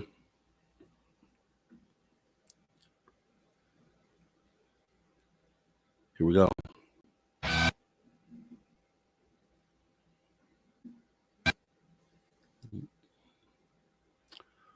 Right.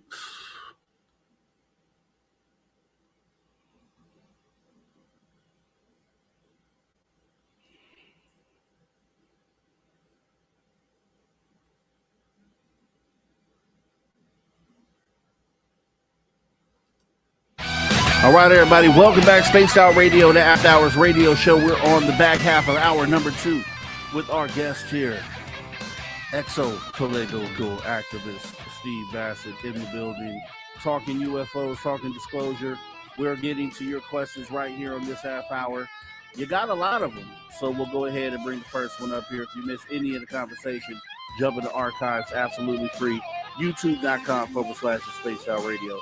We jumped into the first questions. We have a lot here. Woo Riders DG, Steve Bassett, do you think it's good for ufology for people like Logan Paul and Jesse Michaels being at the forefront of ufology and getting most of the attention? If so, why is this?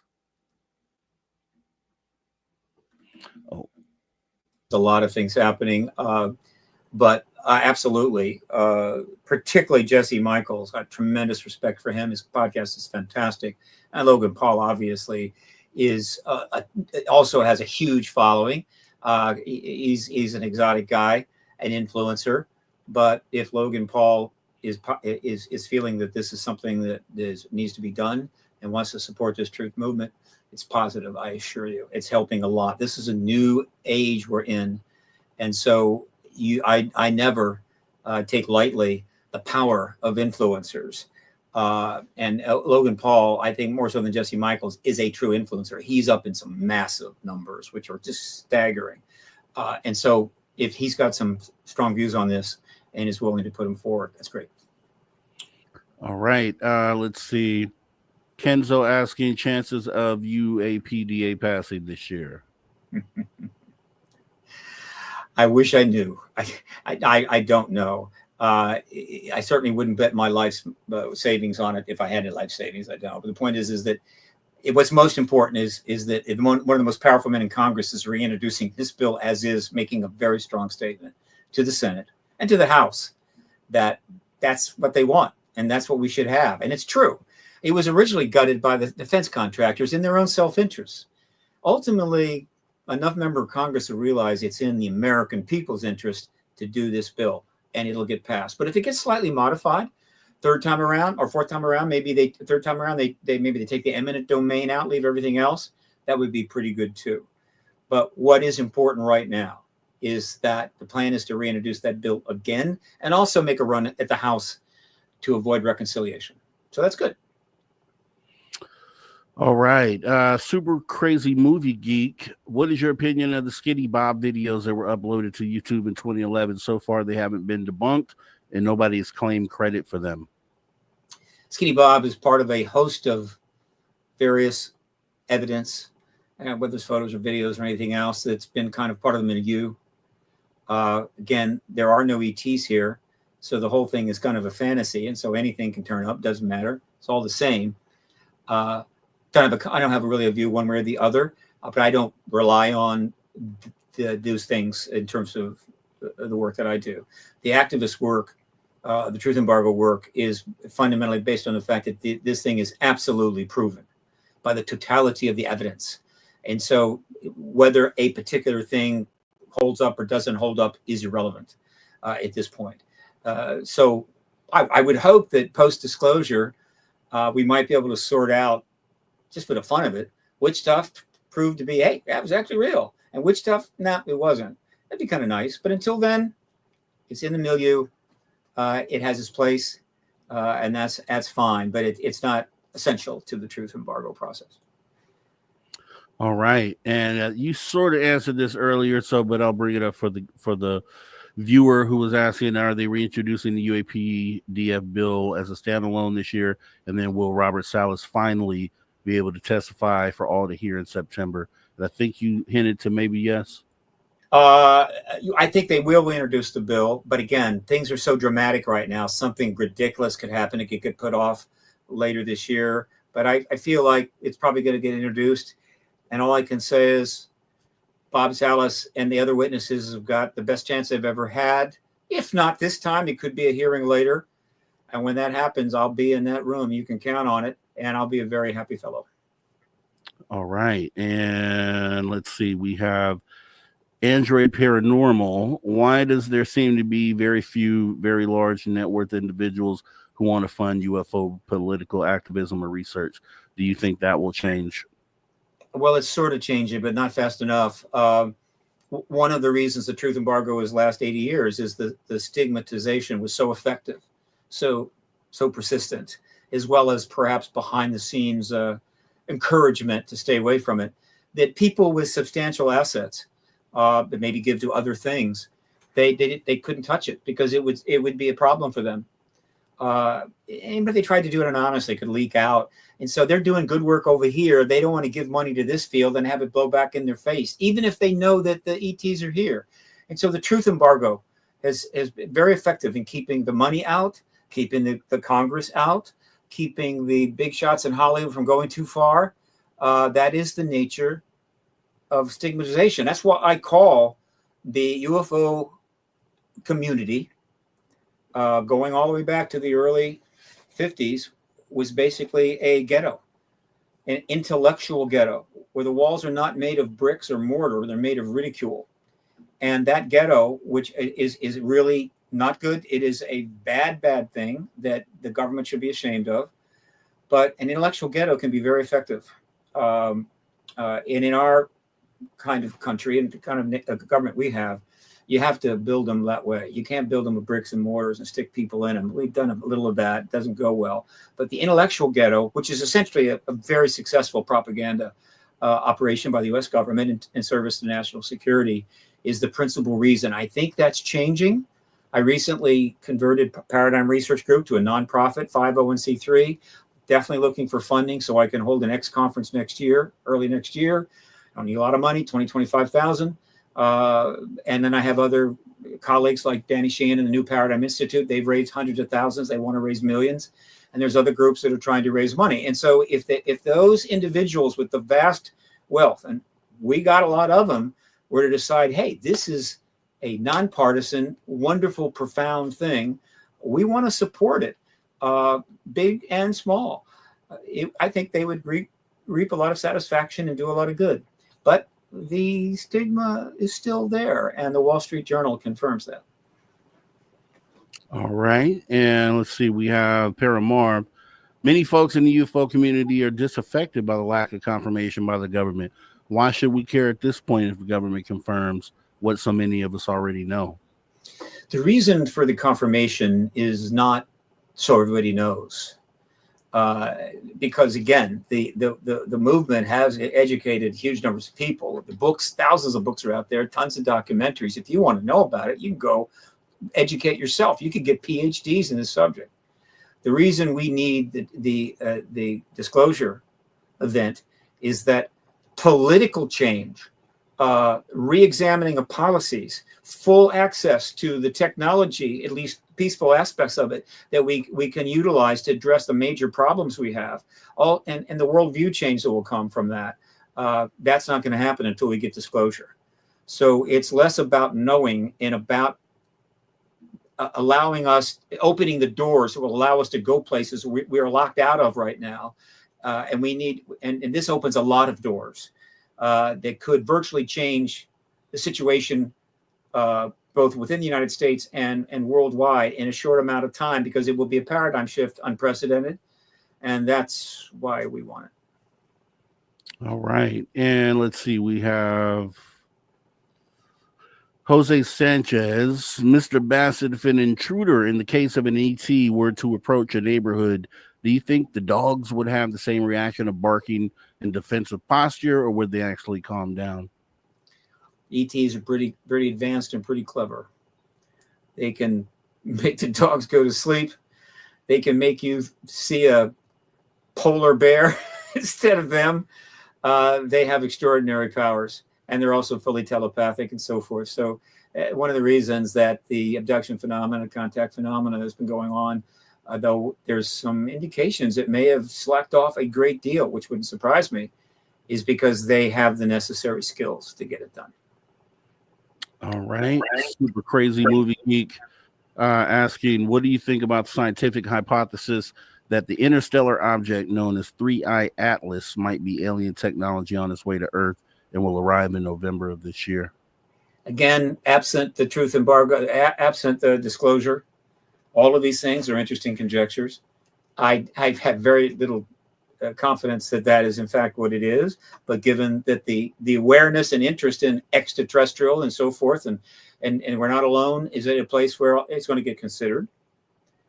So it could be, may not be, but I'm less interested in 31 Atlas than I am in the ETs that were shutting down our nuclear weapons. So that's an interesting area, but I can't have a judgment about it. Just don't know.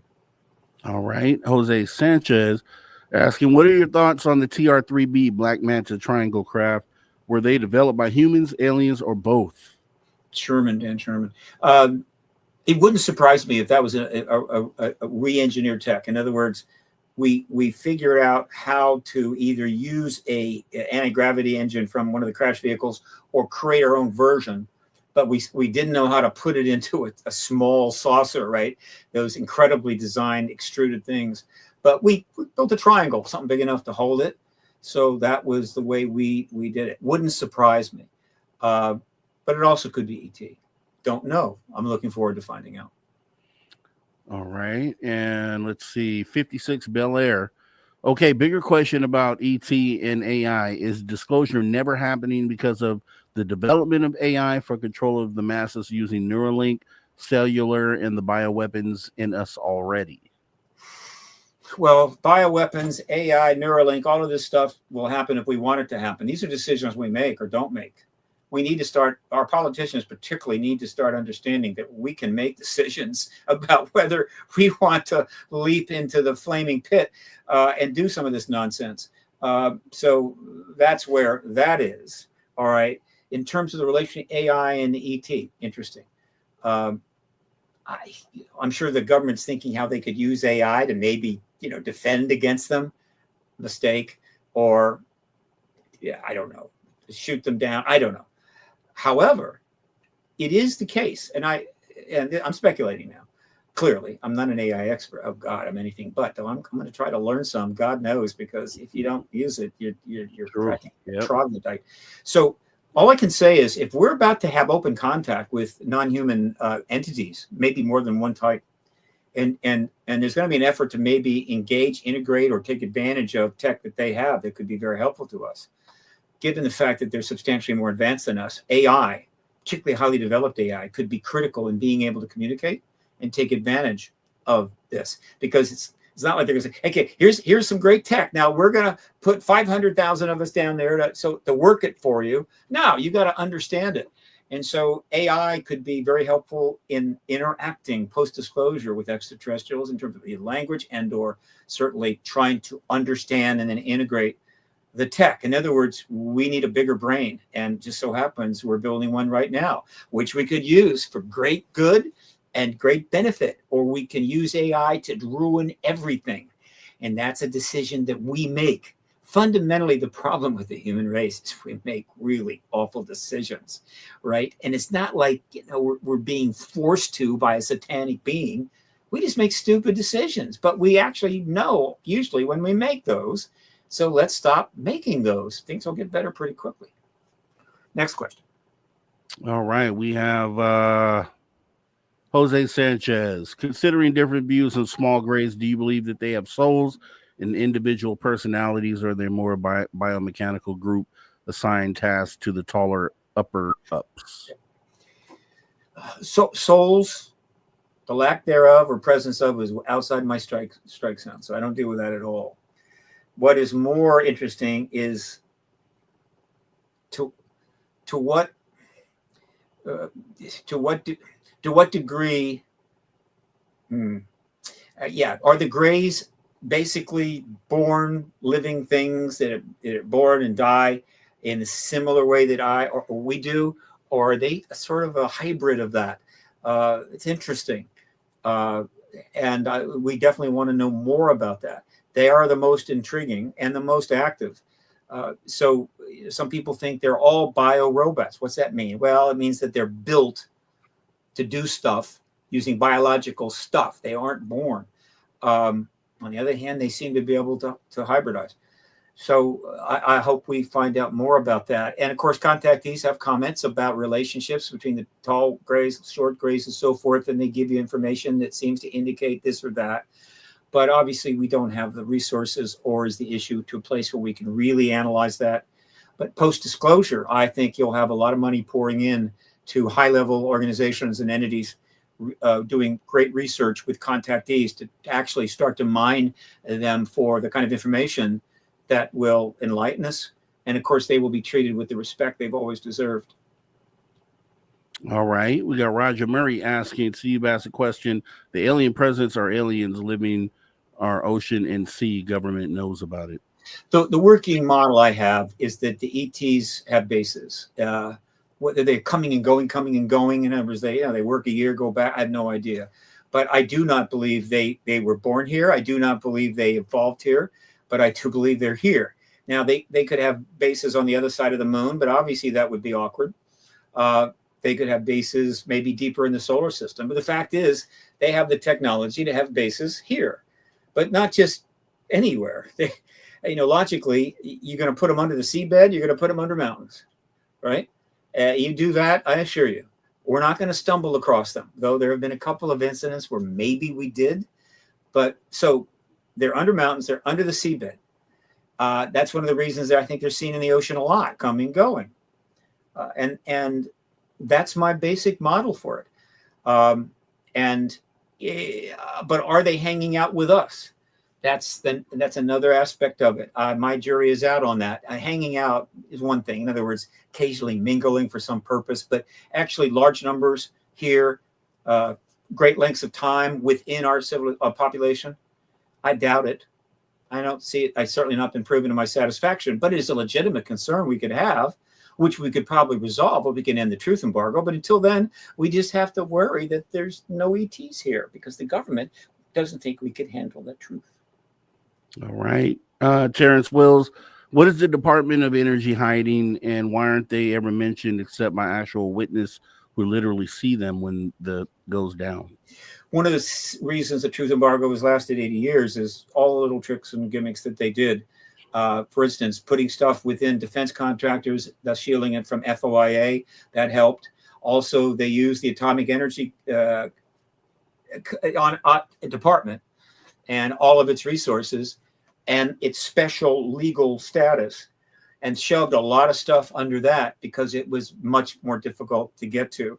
And so a lot of stuff is under, quote, the Atomic Energy label, department label.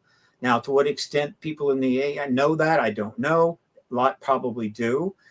So it has a significant role in it, and that's going to come out. And it's been referred to. In fact, Schumer acknowledges it in the UAP Disclosure Act, which I think caught them by surprise. You mean Schumer knows about the fact that we're probably using the Atomic Energy Department for this? Damn, how does that guy get his information? So yeah, the Atomic Energy Department and that act is going to get a lot of attention as we move to disclosure. All right, so let me ask you this. So, with the current cover up going on within our government, just right in front of our face right now, does that change at all your view on the timeline for disclosure, or does it provide another obstacle on the road to disclosure? Well, remember, it's truth embargo, not cover up. Embargo. Look, we've always got obstacles and we've always got some pushback. And so, again, disclosure will happen when the president of the United States or the head of state of another nation steps forward and does it. And it could happen tomorrow. Now, I wouldn't have. I have tried to predict the prospects of disclosure over the years. Obviously, I've always been wrong. But it's not like I come out and say disclosure is going to happen on July the 5th at 6 p.m. or something.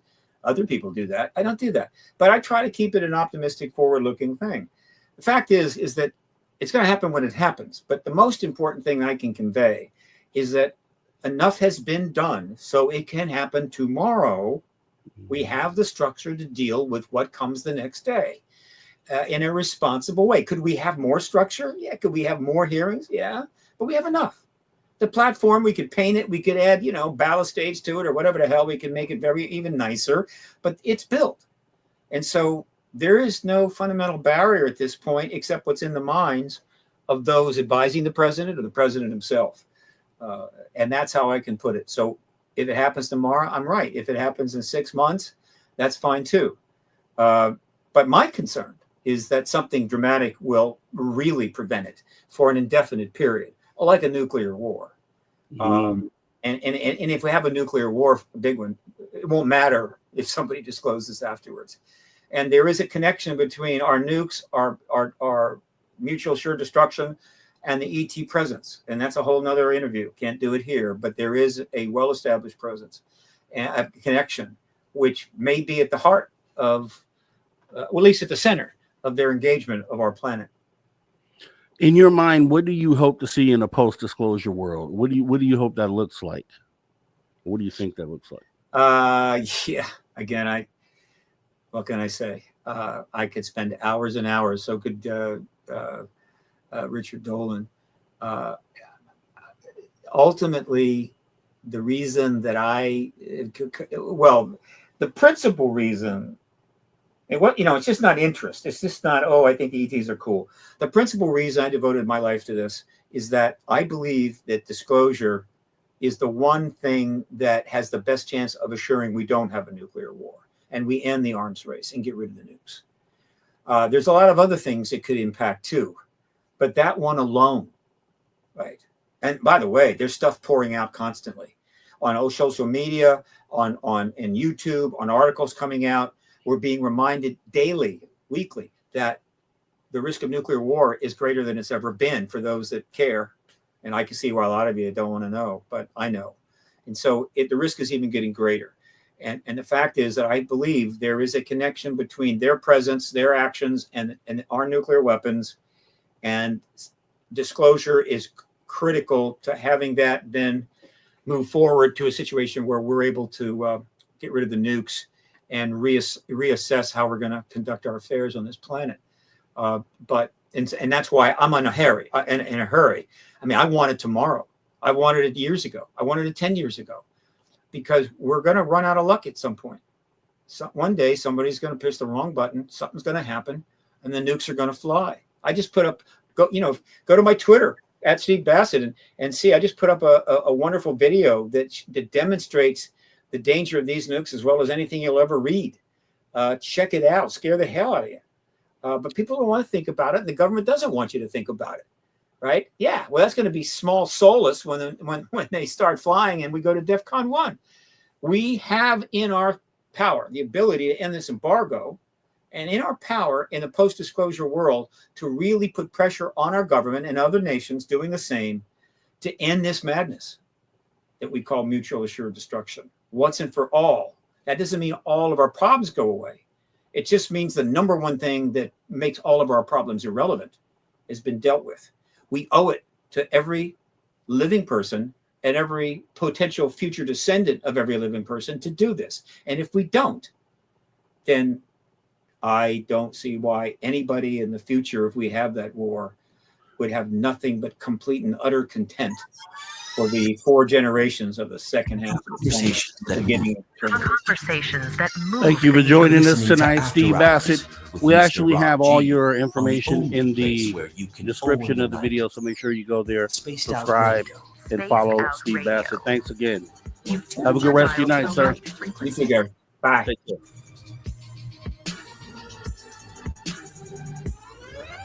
All right, everybody. Didn't get to get to all your questions, but that's okay. We'll get it next time. Do appreciate you guys for putting everything forward. We're going to go ahead and take a 5-minute break. I'll see you guys right back here after the break.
All right, everybody. Welcome back. Spaced Out Radio After Hour number 3 with me, your host, Gary, Mr. Rob G. We're getting right back into the show right after this break here. Steve Stockton tells and told missing person mysteries. Guys, let's get ready to go.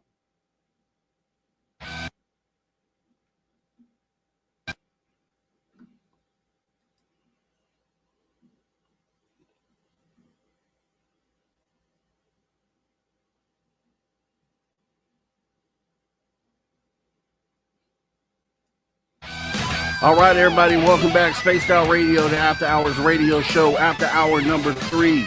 Definitely want to thank our guest, Steve Bassett, exopolitical activist, for sharing his time with us here for hours 1 and 2.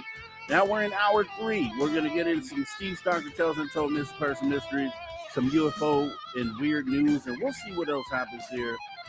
Right here, Space Out Radio After Hours radio show. If you missed the conversation, obviously, you know, the archive's free.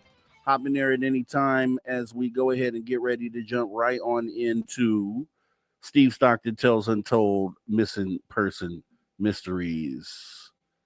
Let's go.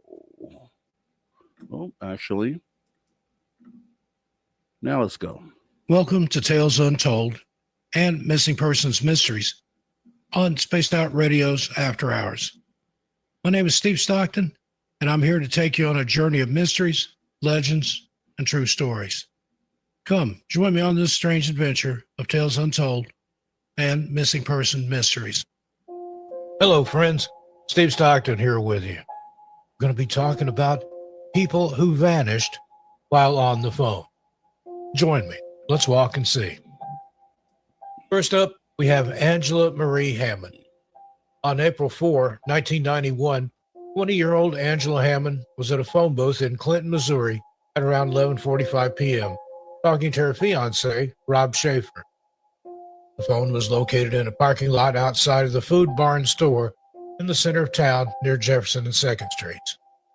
Angela had parked her car in order to make the phone call to Rob because she wanted to let him know that she was too tired to meet with him that night like they had planned, and just wanted to go home, take a bath, and relax instead. The two lived together, but had plans to meet somewhere after they both got out of work. While on the phone with him, she mentioned a mysterious pickup truck that had just started incessantly circling the booth she was in while she was talking to it. She became even more suspicious when the man driving the truck parked his car next to hers and got out, looking all around on the ground with some sort of light, as though he were trying to find something. Not knowing what was going to happen next, but having a bad feeling about the whole situation, Angela described both the man and his truck to her fiancé. She described the man as being filthy and bearded. Suddenly, Angela started screaming, and the line had gone completely dead. Rob was only a few blocks away and immediately threw the phone down, got into his own vehicle, and sped all the way to where Angela had been talking with him just moments earlier. On the way to the scene, though, he heard her scream and call out his name as he passed a truck that he noticed looked just like the one she had been describing to him before all hell broke loose. It was a late model 1960s or early 1970s green Ford F-150 truck. He followed the truck for about a mile down 2nd Street and Culver Drive, but the very sudden shifting of gears broke down his vehicle's transmission, and his car stalled in the middle of the road as he helplessly watched the man drive away in the truck with his terrified fiancée inside. Angela was 4 months pregnant and was never seen or heard from again. Rob said that he had gotten a better look at the truck Angela had been taken into and reported that it had a water decal or some sort of outdoor scene covering the whole back window, that it possibly had a white top and possible damage to the left front fender. Witnesses reported seeing a Caucasian male driving a similar-looking truck near the phone booth at the same time Angela disappeared. The man has never been identified, but was reportedly wearing overalls and a dark-colored baseball cap. He wore glasses and had a beard and mustache. A composite sketch was completed based on witness testimony, and though Rob was initially considered a suspect, he passed a polygraph test and was eventually ruled out. At the time of her disappearance, Angela worked in a bank and attended classes at Central Missouri State University in Warren, Missouri. Angela's a white female who would have turned 53 years old on February 9th, 2024, and was only 20 years old at the time of her disappearance. She was between 4 feet 11 and 5 feet tall and weighed between 120 and 140 pounds. She was wearing a white button-down shirt with black spots on it, black slacks, and white sneakers. In 1991, Angela's teeth were said to have been in excellent condition. Her nickname is Angie, and she has brown hair and brown eyes. She wears contact lenses and has a scar on her upper lip. Anyone with any information about this case should contact the investigating agency, the Clinton, Missouri Police Department, at 660-885-5561. Next up, Brandon Lawson. Brandon Mason Lawson was born on November 18, 1986, in Fort Worth, Texas, in the United States. His parents' names are Brad and Kimberly, and he has 3 siblings named Brittany, Kyle, and Billy. Brandon and his common-law wife, LaDessa, were high school sweethearts and had 3 children together.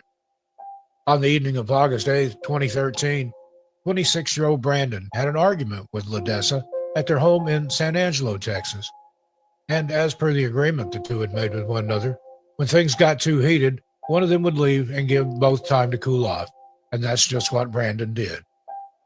Brandon called his father and explained the situation, saying he wanted to come and spend the night at his house. Brad, who lived 3 hours away, didn't think it was a good idea for him to drive so far away and tried to talk his son out of it.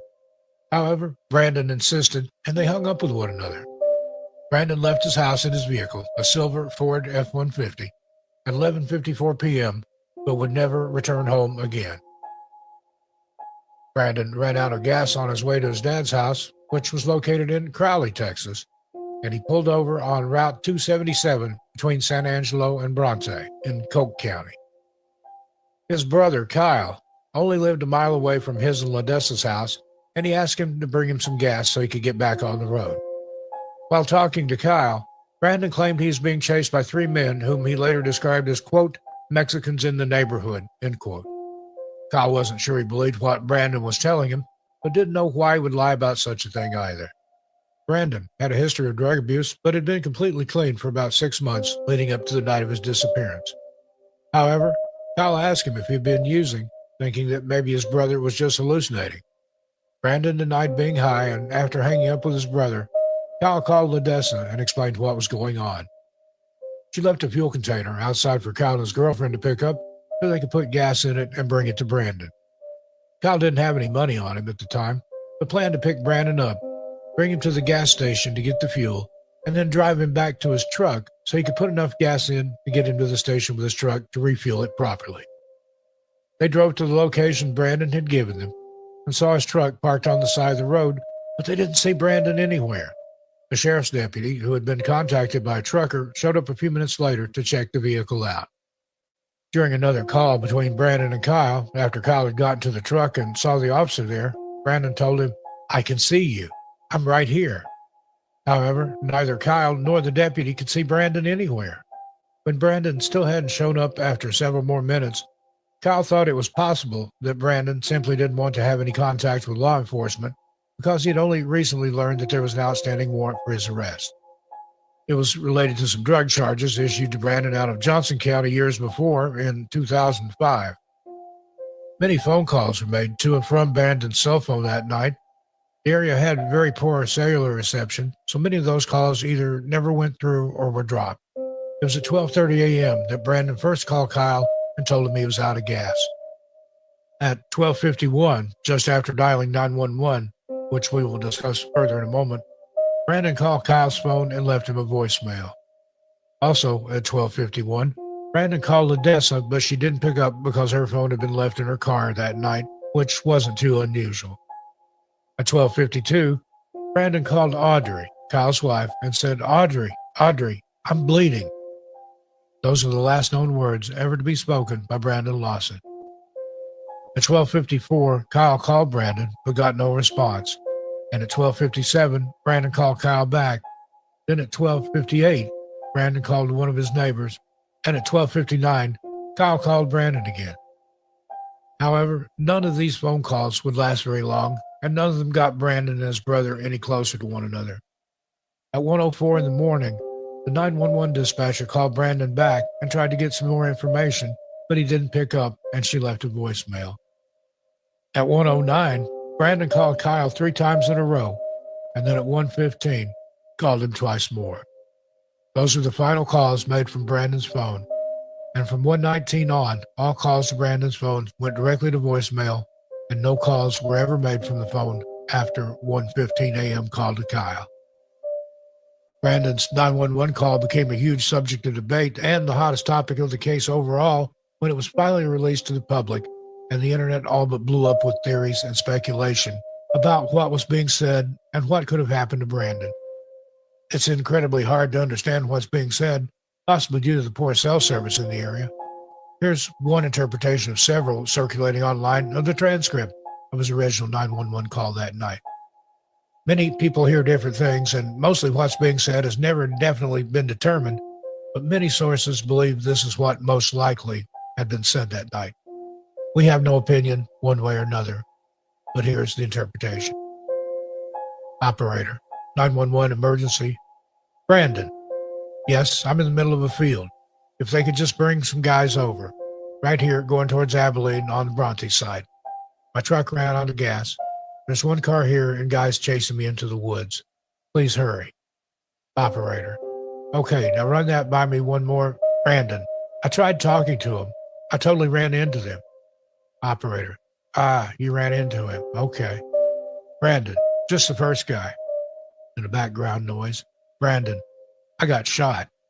Operator. Do you need an ambulance? Brandon. Yeah. No. I need the cops. Operator. Is anybody hurt? Strange noises in the background. Operator. Hello? Hello? Hello? Brandon. Very faintly. Help me. Now, in a slowed down version of the call, many people believe there's another voice talking, saying, get up and protect yourself. But there's just never been anything definitive to point in the direction of what actually happened to Brandon Lawson that night.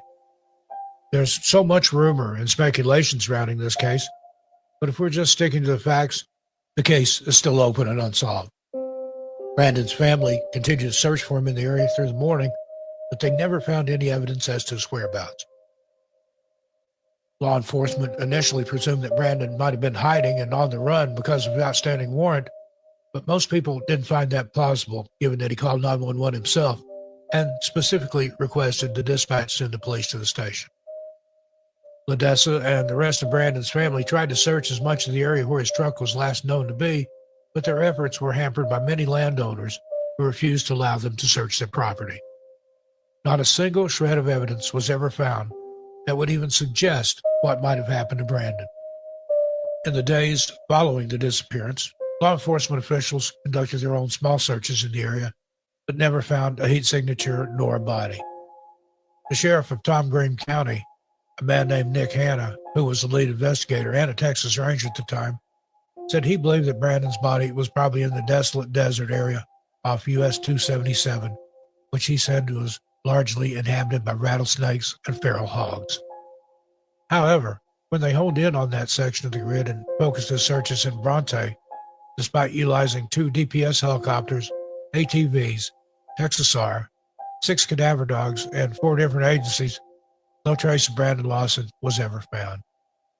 It's a mystery that remains today, with the many interpretations of the 911 call being the prime focus of the whole situation, with people thinking if he were ever to be found, what was really being said in that phone call would be the key to it all.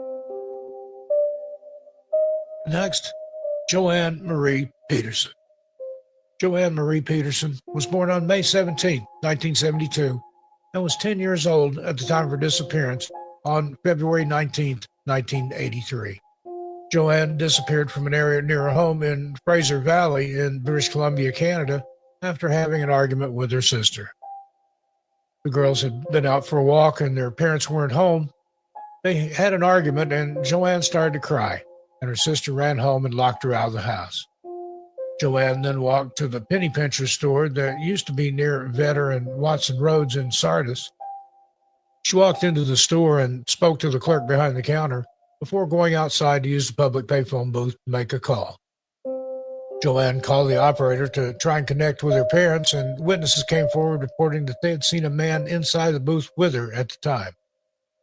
Joanne did manage to make contact with her mother during that call and asked her mother to come and pick her up. The man suddenly grabbed the receiver and told Joanne's mother that if she wasn't there within a half hour, he was going to call the police. Her mother made it there within 15 to 20 minutes, but Joanne was nowhere in sight. The case quickly went cold despite the best efforts of the RCMP and all the other agencies involved, and despite desperate pleas from Joanne's family for someone to come forward with Joanne or with news of what had happened to her. Her mother, Angela Riley, in a video released by the RCMP on February 19, 2008, 25 years after the disappearance occurred, pleaded with the man who had been with her daughter by saying, "Please come forward. That would relieve me of so much grief. Please come forward. As a mother, I am pleading for you to come forward. Please do that for me." The case remained cold, but a break came 3 years later when a letter dated August 28, 2011 was hand-delivered to Chilliwack RCMP. Corporal Tommy Hollingsworth from the Upper Fraser Valley RCMP said in an interview a month later in September of 2011 that there's certain details, I guess, that only this person would know. Meaning, it had been the man who had been with Joanne when she disappeared who wrote the letter, though none of the contents of it has been released to the public. More conflicting information came when the investigators said that they had been written an anonymous letter that they knew to definitely be from the mysterious man in the dark coat, the man who had last been with a little girl before she disappeared back in 2008, and that they weren't 100% sure that he had written the 2011 letter after all. In 2023, just days before the 40th anniversary of Joanne's disappearance, Chilliwack RCMP announced that they had identified the man who had been in the phone booth with Joanne that fateful night. RCMP released this statement, quote, "Recently, police were able to identify this male and rule him out as a suspect. His identity will not be shared with the public at this time," end quote. Crime reporter John Daly, who's been following the case all along, said that it's perplexing to learn that the police have finally identified the man who was in the booth with a little girl, but that after all these years, they publicly stated that he wasn't a suspect or even a person of interest anymore. He goes on to say, "One can only wonder what they've told him and why it took so long to find him and why he didn't come forward earlier. Or have they discovered who he was, determined who he was, and he's dead? We don't know." Now, there are obviously more questions than answers in this case, more than ever before, but the Chilliwack RCMP say that they haven't ever given up hope that they will find out what happened to little Joanne and that they will never stop investigating this case until they have all the answers. John Daly said, "The police went to the wall to solve this case all those years ago, and it looks like they're prepared to go to the wall again. Anyone with any information into the disappearance of Joanne Marie Peterson should contact Constable P. Neitz from the Chilliwack RCMP Serious Crimes Unit at 604-792-4611, or to remain anonymous, you can call the Crime Stoppers Canada tip line at 1-800-222-8477. And another number you can call with information is that of the British Columbia RCMP at 788-290-3100. All right. Steve Stockton tells Untold Missing Person Mysteries. We always appreciate Steve Stockton being a part of the After Hours radio show. And we have a few minutes here until we go to break. So what I wanted to do is show, there's a couple things I wanted to show during the interview that we didn't get to. And one of the reasons why, you know, I really definitely put a lot of stock into those out there that are doing the bidding of everyone else, selfless work in order to help us get to these answers, right? To help us get to where we need to go. And one of the big ones for me, and, you know, I think you'll probably agree with me on this, but there was something called the Citizens Hearing for Disclosure and for UFO disclosure. If you guys have not gone and looked at this, it is essentially a mock hearing in front of retired Senate members, kind of foreshadowing what we were going to end up experiencing in actual UFO hearings that did come eventually, not too long after this. So this is one thing I always leave, and I always give shouts out to Stephen Greer as well, for having the Disclosure Project 1.0. Because essentially it was the same sort of thing where you had experiencers from the military and from all walks come together on one event in DC and talk about their experiences, and also make the statement that they would be willing to testify in front of Congress. And this was at a time when these things weren't going on and things weren't happening, right? So I believe the Stephen Greer Disclosure Project was 2001. Then you go all these years without anything along these lines that I'm aware of, at least, not on this level. And then you had Steve Greer come with this here. Steve Bassett come with the citizens hearing on UFO disclosure. Once again, this is definitely something that I would recommend those out there to watch if you have not seen it. This is kind of what the setup was. It was at the National Press Club out in DC. And I want to say that's where Steve Greer also held his event as well. But as you can see, I watched hours and hours and hours of these hearings, probably 4 or 5 years ago. And it really, brought home to me what it could look like if actual Congress were able, were willing to kind of take notice of what was going on.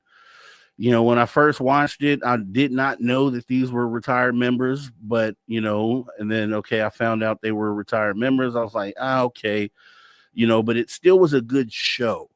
And one thing that I would have wanted to know, and I'll have to ask Steve this offline, is what was the climate after that, right?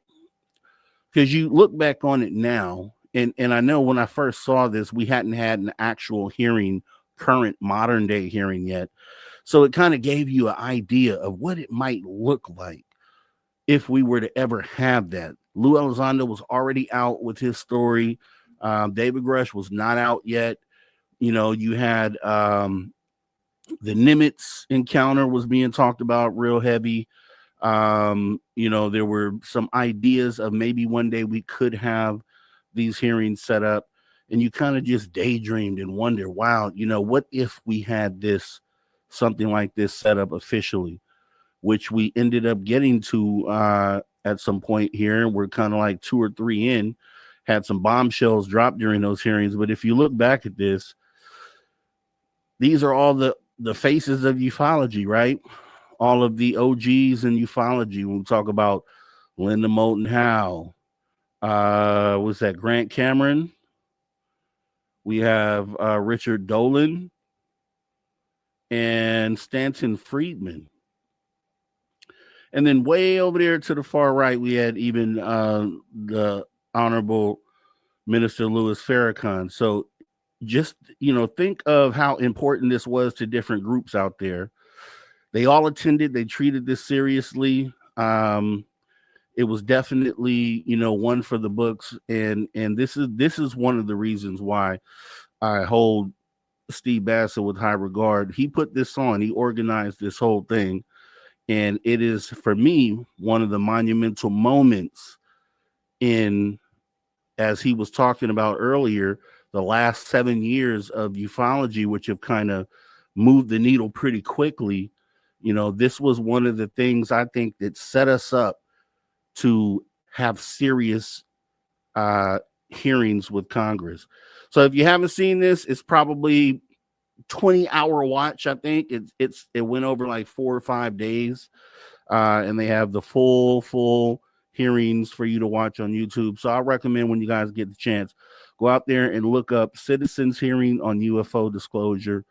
Awesome, a must watch as we get ready to go into our final break right here on Spaced Out Radio, the After Hours radio show. I'll be right back. We'll be looking at a couple things here, also getting into the UFO and weird news. It's the last 30 minutes of the show. Make sure you don't go anywhere. You've been here this long. Don't go anywhere. We'll be right back right after the break.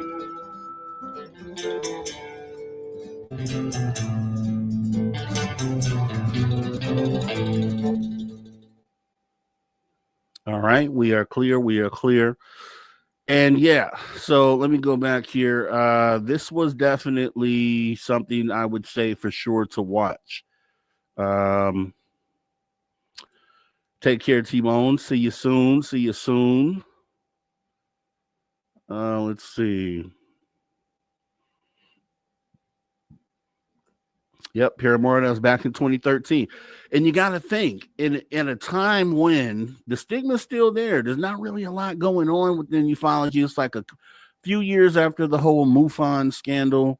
So you have to, speaking to someone that was there, obviously, is the best way to go about it. But it definitely, I would like to know, like, in that moment, like right after this hearing, did it move the needle initially? Did it initially change things as far as, was there a difference? Could you tell that there was a difference? This is done in Washington, D.C. Did you have current, these were, former Senate members. Were current Senate members taking notice? Did this get any wind? A lot of important players were in the audience from different walks of life in different power positions. So it was definitely something that was, even though it was a mock hearing, it was definitely one, I think, that still kind of moved the needle and set us up for the current day hearings. Yeah. C-Tech Mateo talking about concur, Rob. Those hearings were monumental for the time. Yeah. And I just, when you think about it, going from 2013 to 2017, when Lou Elizondo steps out, that's a 4-year window where technically nothing really happens, anything game-changing or groundbreaking. So I would like to know, like, in that 4-year window, was there the foresight to see that what they did here was going to be something, or setting us up for what it is that we have going on right now? So, yeah, that was a big thing right there. So I want to make sure that I did add that to our conversation here. And we're going to be looking at a few things after the break. Drew Banky is still out moving and getting things situated with his homestead. And he should be back. I haven't heard anything otherwise. So we, mock hearing. It was a mock hearing, essentially. Whereas, when I was watching it, I'm thinking to myself, I'm thinking they're doing this in front of, like, current modern day senators, like in front of Congress. I'm like, oh, wow, they did this back. And then, once you get into it, you realize that these are retired Congress members, but they still handled it in the same way that you see them handling the current modern day, UFO hearings. So definitely is interesting to see that this is probably what laid the groundwork for that. Even though Greer did it back in 2001, we're talking about like modern time leading up to, and you could almost say, it's only 4 years off of Lou Elizondo coming out. So I consider all that within the same wave. Yeah, Lou came out, kicked the door open, but I think this got the buzz going, or at least some things looked at, and it maybe even helped with Lou Elizondo's decision to step out when he did. I would love to ask Lou that and see if maybe that was the case, but definitely an important place and time, and something that if you haven't seen, you should definitely look at. As we have about a minute left before we come back from break. And let's see here.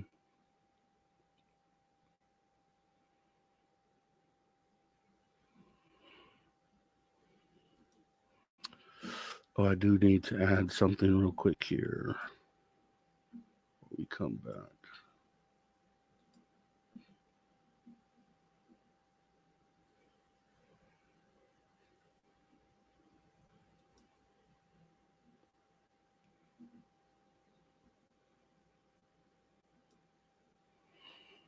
All right, about 30 seconds left. 30 seconds left. Yeah, they all look so young 25 years ago. Yeah, no, that this was it would seem like that, right? This is only about 12 years ago, but yeah, everybody looks young. There's young Dolan, young Molten Howell, all of them there. Stan Friedman, the OG. Here we go. All right, just had a crash. Hold on one moment here.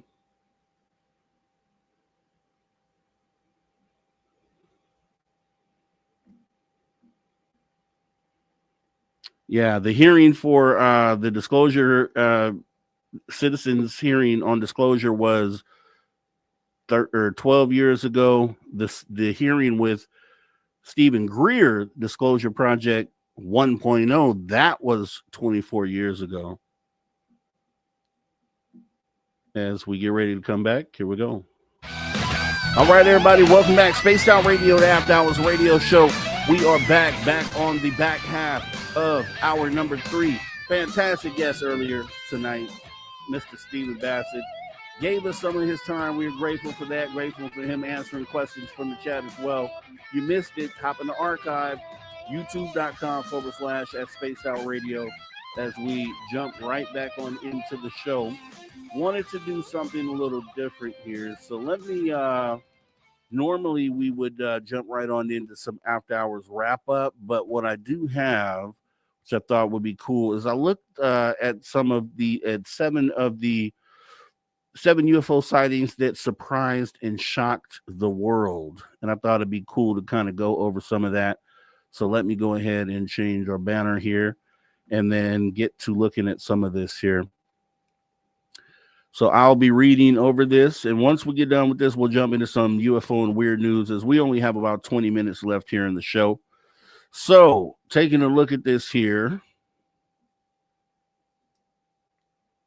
All right. Anybody remember this? This is for a radio audience. We're looking at an image on the screen of a UFO that is crescent shaped, almost like a crescent moon with a point in the middle. So it sort of actually is what they call the boomerang shaped UFO. This one was for Kenneth Arnold, right? If you remember Kenneth Arnold, the sighting happened prior to Roswell, the technically modern UFO era. This happened June of 1947. And the UFO phenomena, as we know it, began with pilot Kenneth Arnold, who spotted 9 high-speed disc-shaped objects near Mount Rainier, Washington. Arnold estimated their speed at nearly 1,200 miles per hour and described their motion as like saucers skipping on water. His phrase, flying saucers, took flight, igniting global fascination. The military dismissed the sighting as a mirage or hallucination, but Arnold remained adamant he saw something. This encounter helped launch the UFO culture, setting a template for witness credibility and terminology. And so you have to think about that, right? This is one thing I thought about. Okay, so they always talk about how the Kenneth Arnold sighting ended up, there was a misinterpretation of what he said, as we read right here, said that these boomerang shaped objects essentially were moving like saucers skipping on water. So they get flying saucer off of that. So what I would wonder then is, okay, if that's the first time this term is used or coined, then we also have flying saucers outside of this. So we actually have saucer-shaped craft. That's not what he saw, though. He saw boomerang-shaped craft. So is it coincidental that we also have saucer-shaped craft as well, when this would have been one of the earliest reported sightings of UFOs and the term flying saucer being used? You kind of have to ask yourself. That's one question that I've always wondered when thinking about the Kenneth Arnold story.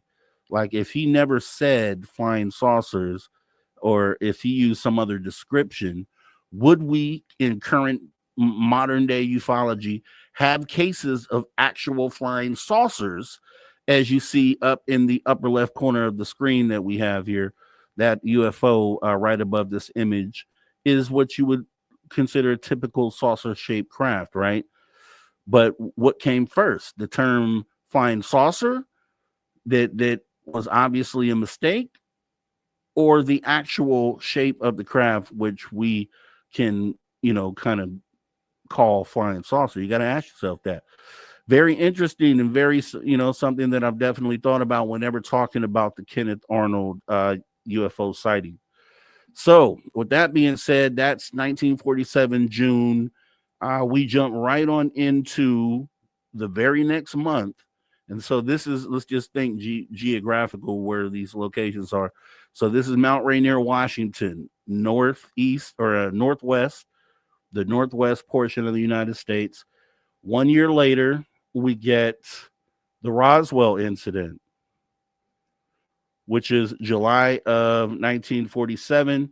Obviously, most of you know about some of these sightings, but this is really for those stepping into the conversation. Some people might be new here. Some people might have just looked into UFOs, and this might be the introduction that they need into the conversation. So for everyone else, this is obviously not an image of the Roswell crash, but there was reported to be a UFO crash, flying saucer, I guess, disc is what they called it in the paper.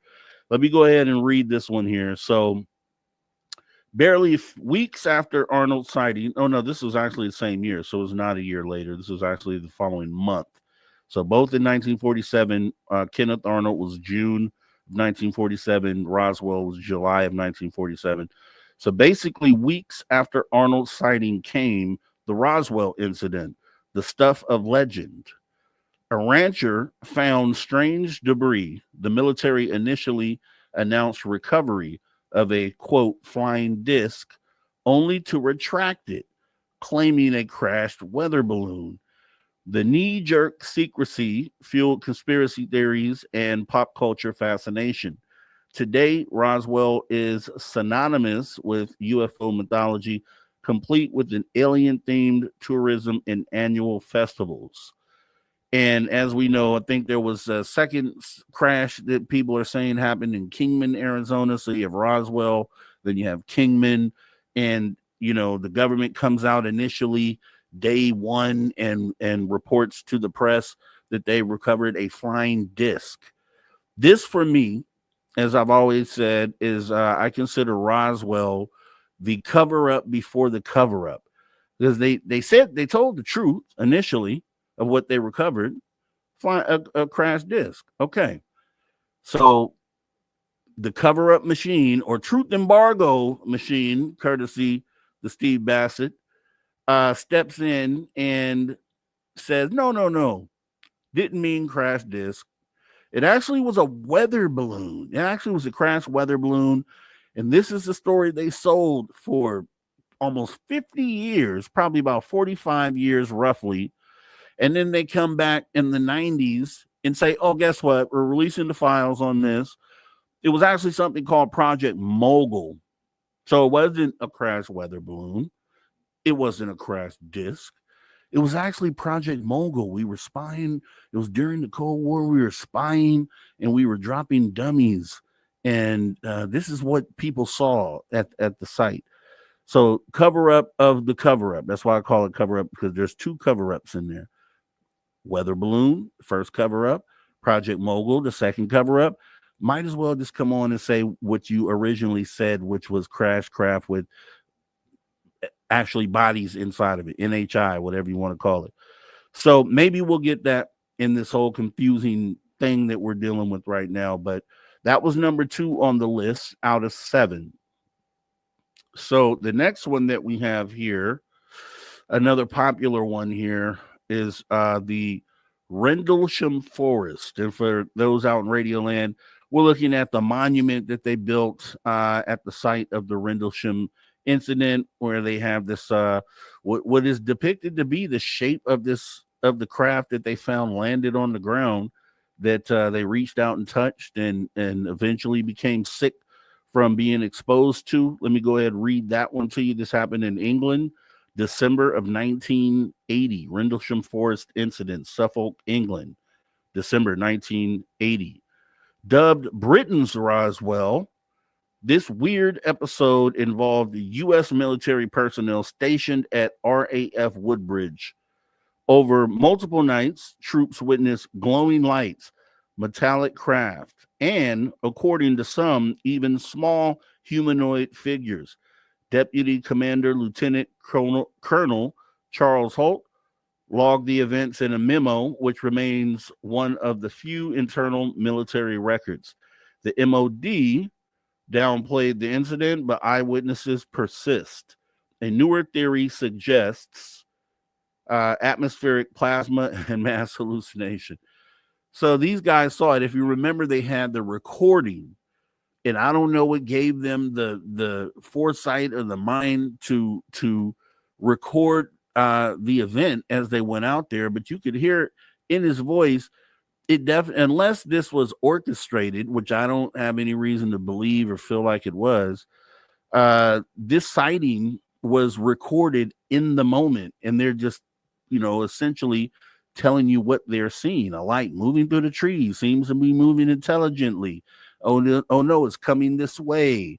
If you haven't heard those tapes, you definitely want to go out and listen to those tapes. But I would agree that this would be one of those sightings that it's sad that the government attempts to cover this one up, because you had soldiers, service members who were in direct contact with this thing and ended up having medical issues later on in life. I guess maybe from that moment forward, but definitely later on in life, and kept getting denied by the VA for benefits because the military said they weren't there because of their clearance or their whatever you want to call it. So they said they weren't ever there. The military has no record of them being there.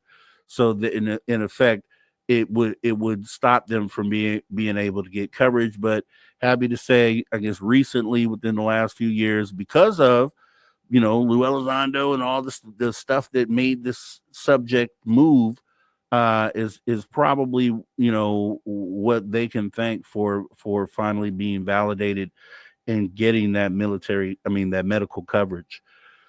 So yes, definitely one of those sightings that you have to take totally seriously, along with the other ones. The next one that we have on this list is one we talked about recently. Is we had our guest Tom King here, who's a skywatcher extraordinaire, who was actually one of the people there capturing the Phoenix lights back in March of 1997. You see a very young Tom King on a lot of those videos where he's talking about the sighting that had just occurred at that time. Let me go ahead and cover that one here. In this mass sighting event, thousands across Arizona and Nevada witnessed a V-shaped formation of lights hovering or drifting across the night sky. Actor Kurt Russell, an amateur pilot, even reported the phenomenon to air traffic control. Initial explanations from the U.S. Air Force involved military flares, but skeptics rejected that, as did Arizona's governor, who labeled the event otherworldly. So that was actually awesome. If you remember, can't remember the governor's name offhand, but he initially was acting like he didn't see anything. Even ridiculed the subject, came to the press conference with one of his, peers dressed as an alien, said, "Oh, we've caught the culprit," paraded this guy in an alien costume and just kind of made a joke of it. Although thousands of people sat there and saw this thing go across the sky that night. And it just shows you what level government officials will go to cover things up or truth embargo things up. I'm gonna have to work that I do like that better than cover up. But it's just, when you look at it, it's the constant fight that we have, regardless of what part of the government, what part of the world, what part of the United States we're in. We have to fight against the same elements of government who don't want this to come out. And then somehow, a few years down the line, the same governor comes out and says, well, actually, yeah, I did see something that night. It was crazy. It was otherworldly. I went outside and I saw it. It was there in the sky. And so it's like, hopefully, time does the same thing for other individuals and they step out when we get down to morals and morality. Hopefully some of these people in these Black projects who understand what the implications of this information coming out, hopefully they step out and have that moment where they're like, this information getting out is more important than the service that I'm providing, to X contractor, right? So that's the hope. As we go ahead and get into the next one here, which is one of my faves, actually. This one is the O'Hare Airport incident, Chicago, Illinois, USA, November 2006. One of the ones that really should have blew the lid off. It should have ended here. Disclosure of confirmation should have came here, truthfully, with the people that sat there and saw this disc hovering over the tarmac in the middle of the day at the airport. Come on. What else could it be, right? As we go ahead and look into that. At Busy O'Hare International, United Airlines staff and airline personnel spotted a dark metallic saucer hovering over gate C7 for several minutes before it shot upwards, piercing the cloud layer at jet-like speed and leaving a circular hole in the clouds. Despite consistent eyewitness accounts, the FAA chalked it up to weather, the infamous hole punch cloud.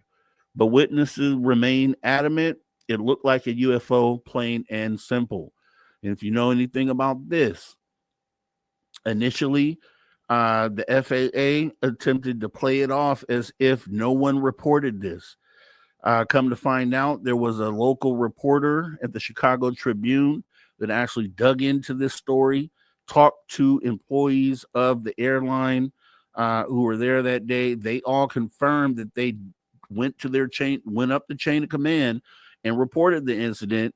They got to the point where the FAA finally had to admit that, yes, this was actually reported by many of the people on the ground, the pilots and baggage handlers, things of that nature. So another situation where this should have been where it was, but the FAA stepped in, which is one of the other reasons why when the drone thing happened, the FAA is hand in hand with the federal government, the Pentagon, the deal. It's all part of the whole same thing. So the FAA is definitely going to be one of those outlets that's going to cover up. And their whole job is to monitor things in the sky, right? In our airspace. So definitely part of the cover up and or truth embargo, and definitely should be one that's high up on the list. Definitely agree with that. Also, we have the one I love. I love this one. You guys know I love this one. The aerial school incident, Rua, Zimbabwe, September 1994. This definitely should have been one of those moments where, this got out there, broke out like wildfire, where we're talking about what happened here. We're talking about a craft, middle of the day, landing, schoolyard. Bunch of people saw it, seen something get out. We'll go ahead and read that one for you here. This one's a brain tickler. 62 school children aged 6 to 12 reported silver craft landing nearby and communicating telepathically about environmental stewardship. Some claim to be upset and even to tears, termed, quote, the most remarkable close encounter of the third kind in the 1990s. The event drew global attention. Skeptics suggested mass hysteria, but memories persist. Many original witnesses recount the encounter to this day.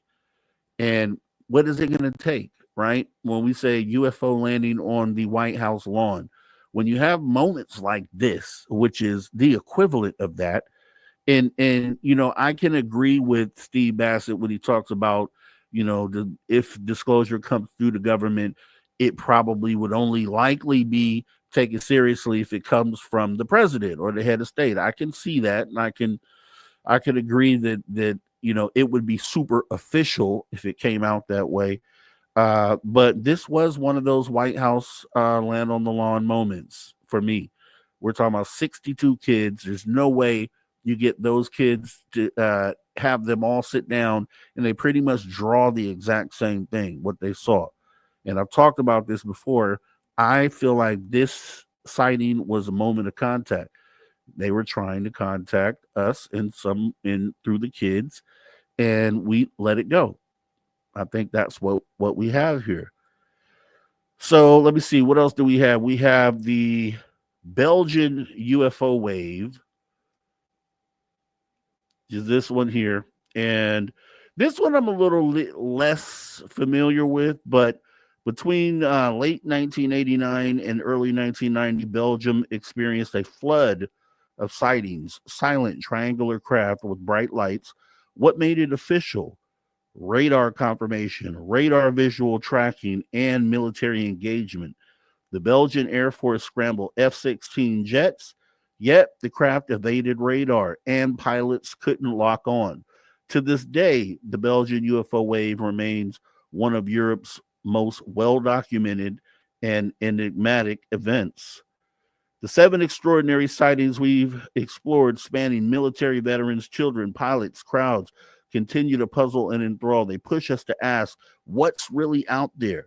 With new transparency, watch for more Pentagon releases and mainstream acceptance of anomalies. The next decade may reshape our understanding. And I agree with that.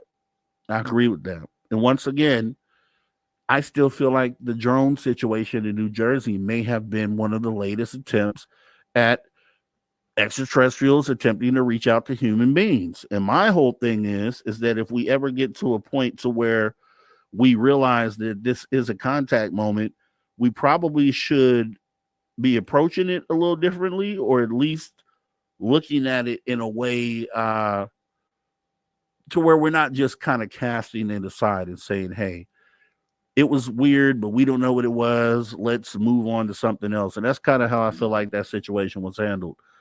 So with that being said, some of my thoughts here as we go ahead and look over some of the 7 most compelling UFO sightings in recent history.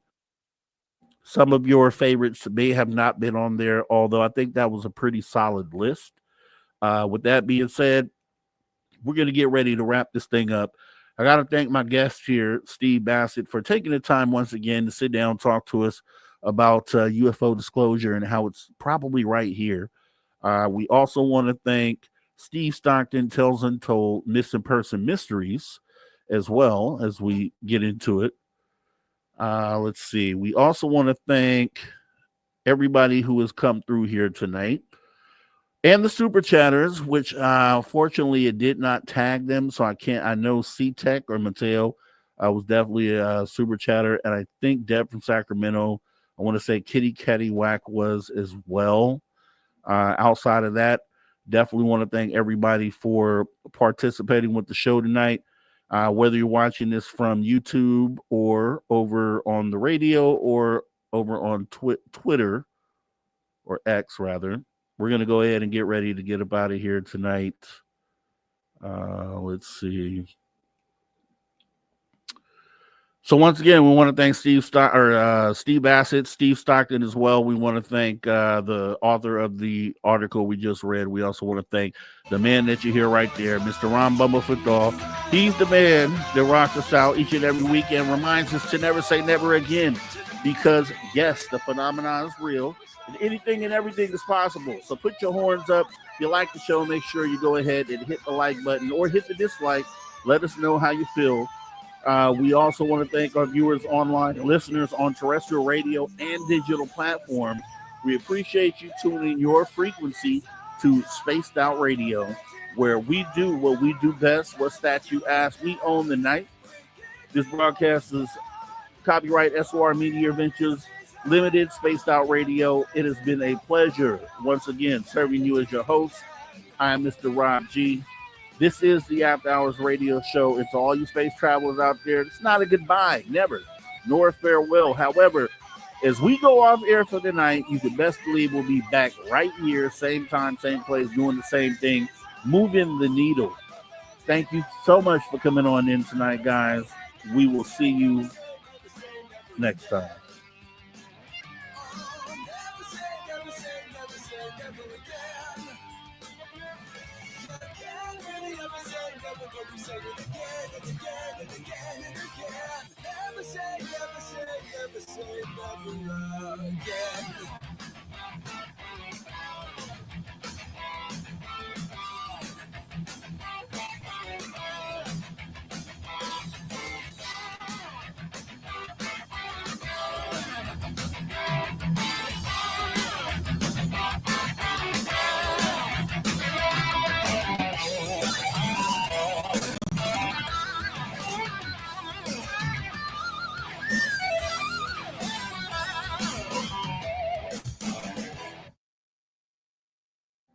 All right, we are clear. Clear. All right, guys, it's been awesome. Great show tonight. Once again, I want to thank Steve Stockton. We do want to thank Steve Stockton, true, like always, but we also want to thank Steve Bassett for coming on in. And I guess tonight I'm Gary, guys. So I'll be Gary tonight. As long as we got to move the needle, then I think that is actually what the goal was here tonight. Another solid show. We'll be right back here tomorrow doing the same thing. Do appreciate everybody coming on in, and we will go ahead and get out of here because we want retribution, which is why we have conversations like this. So this is how we're going to get up out of here. Till next time.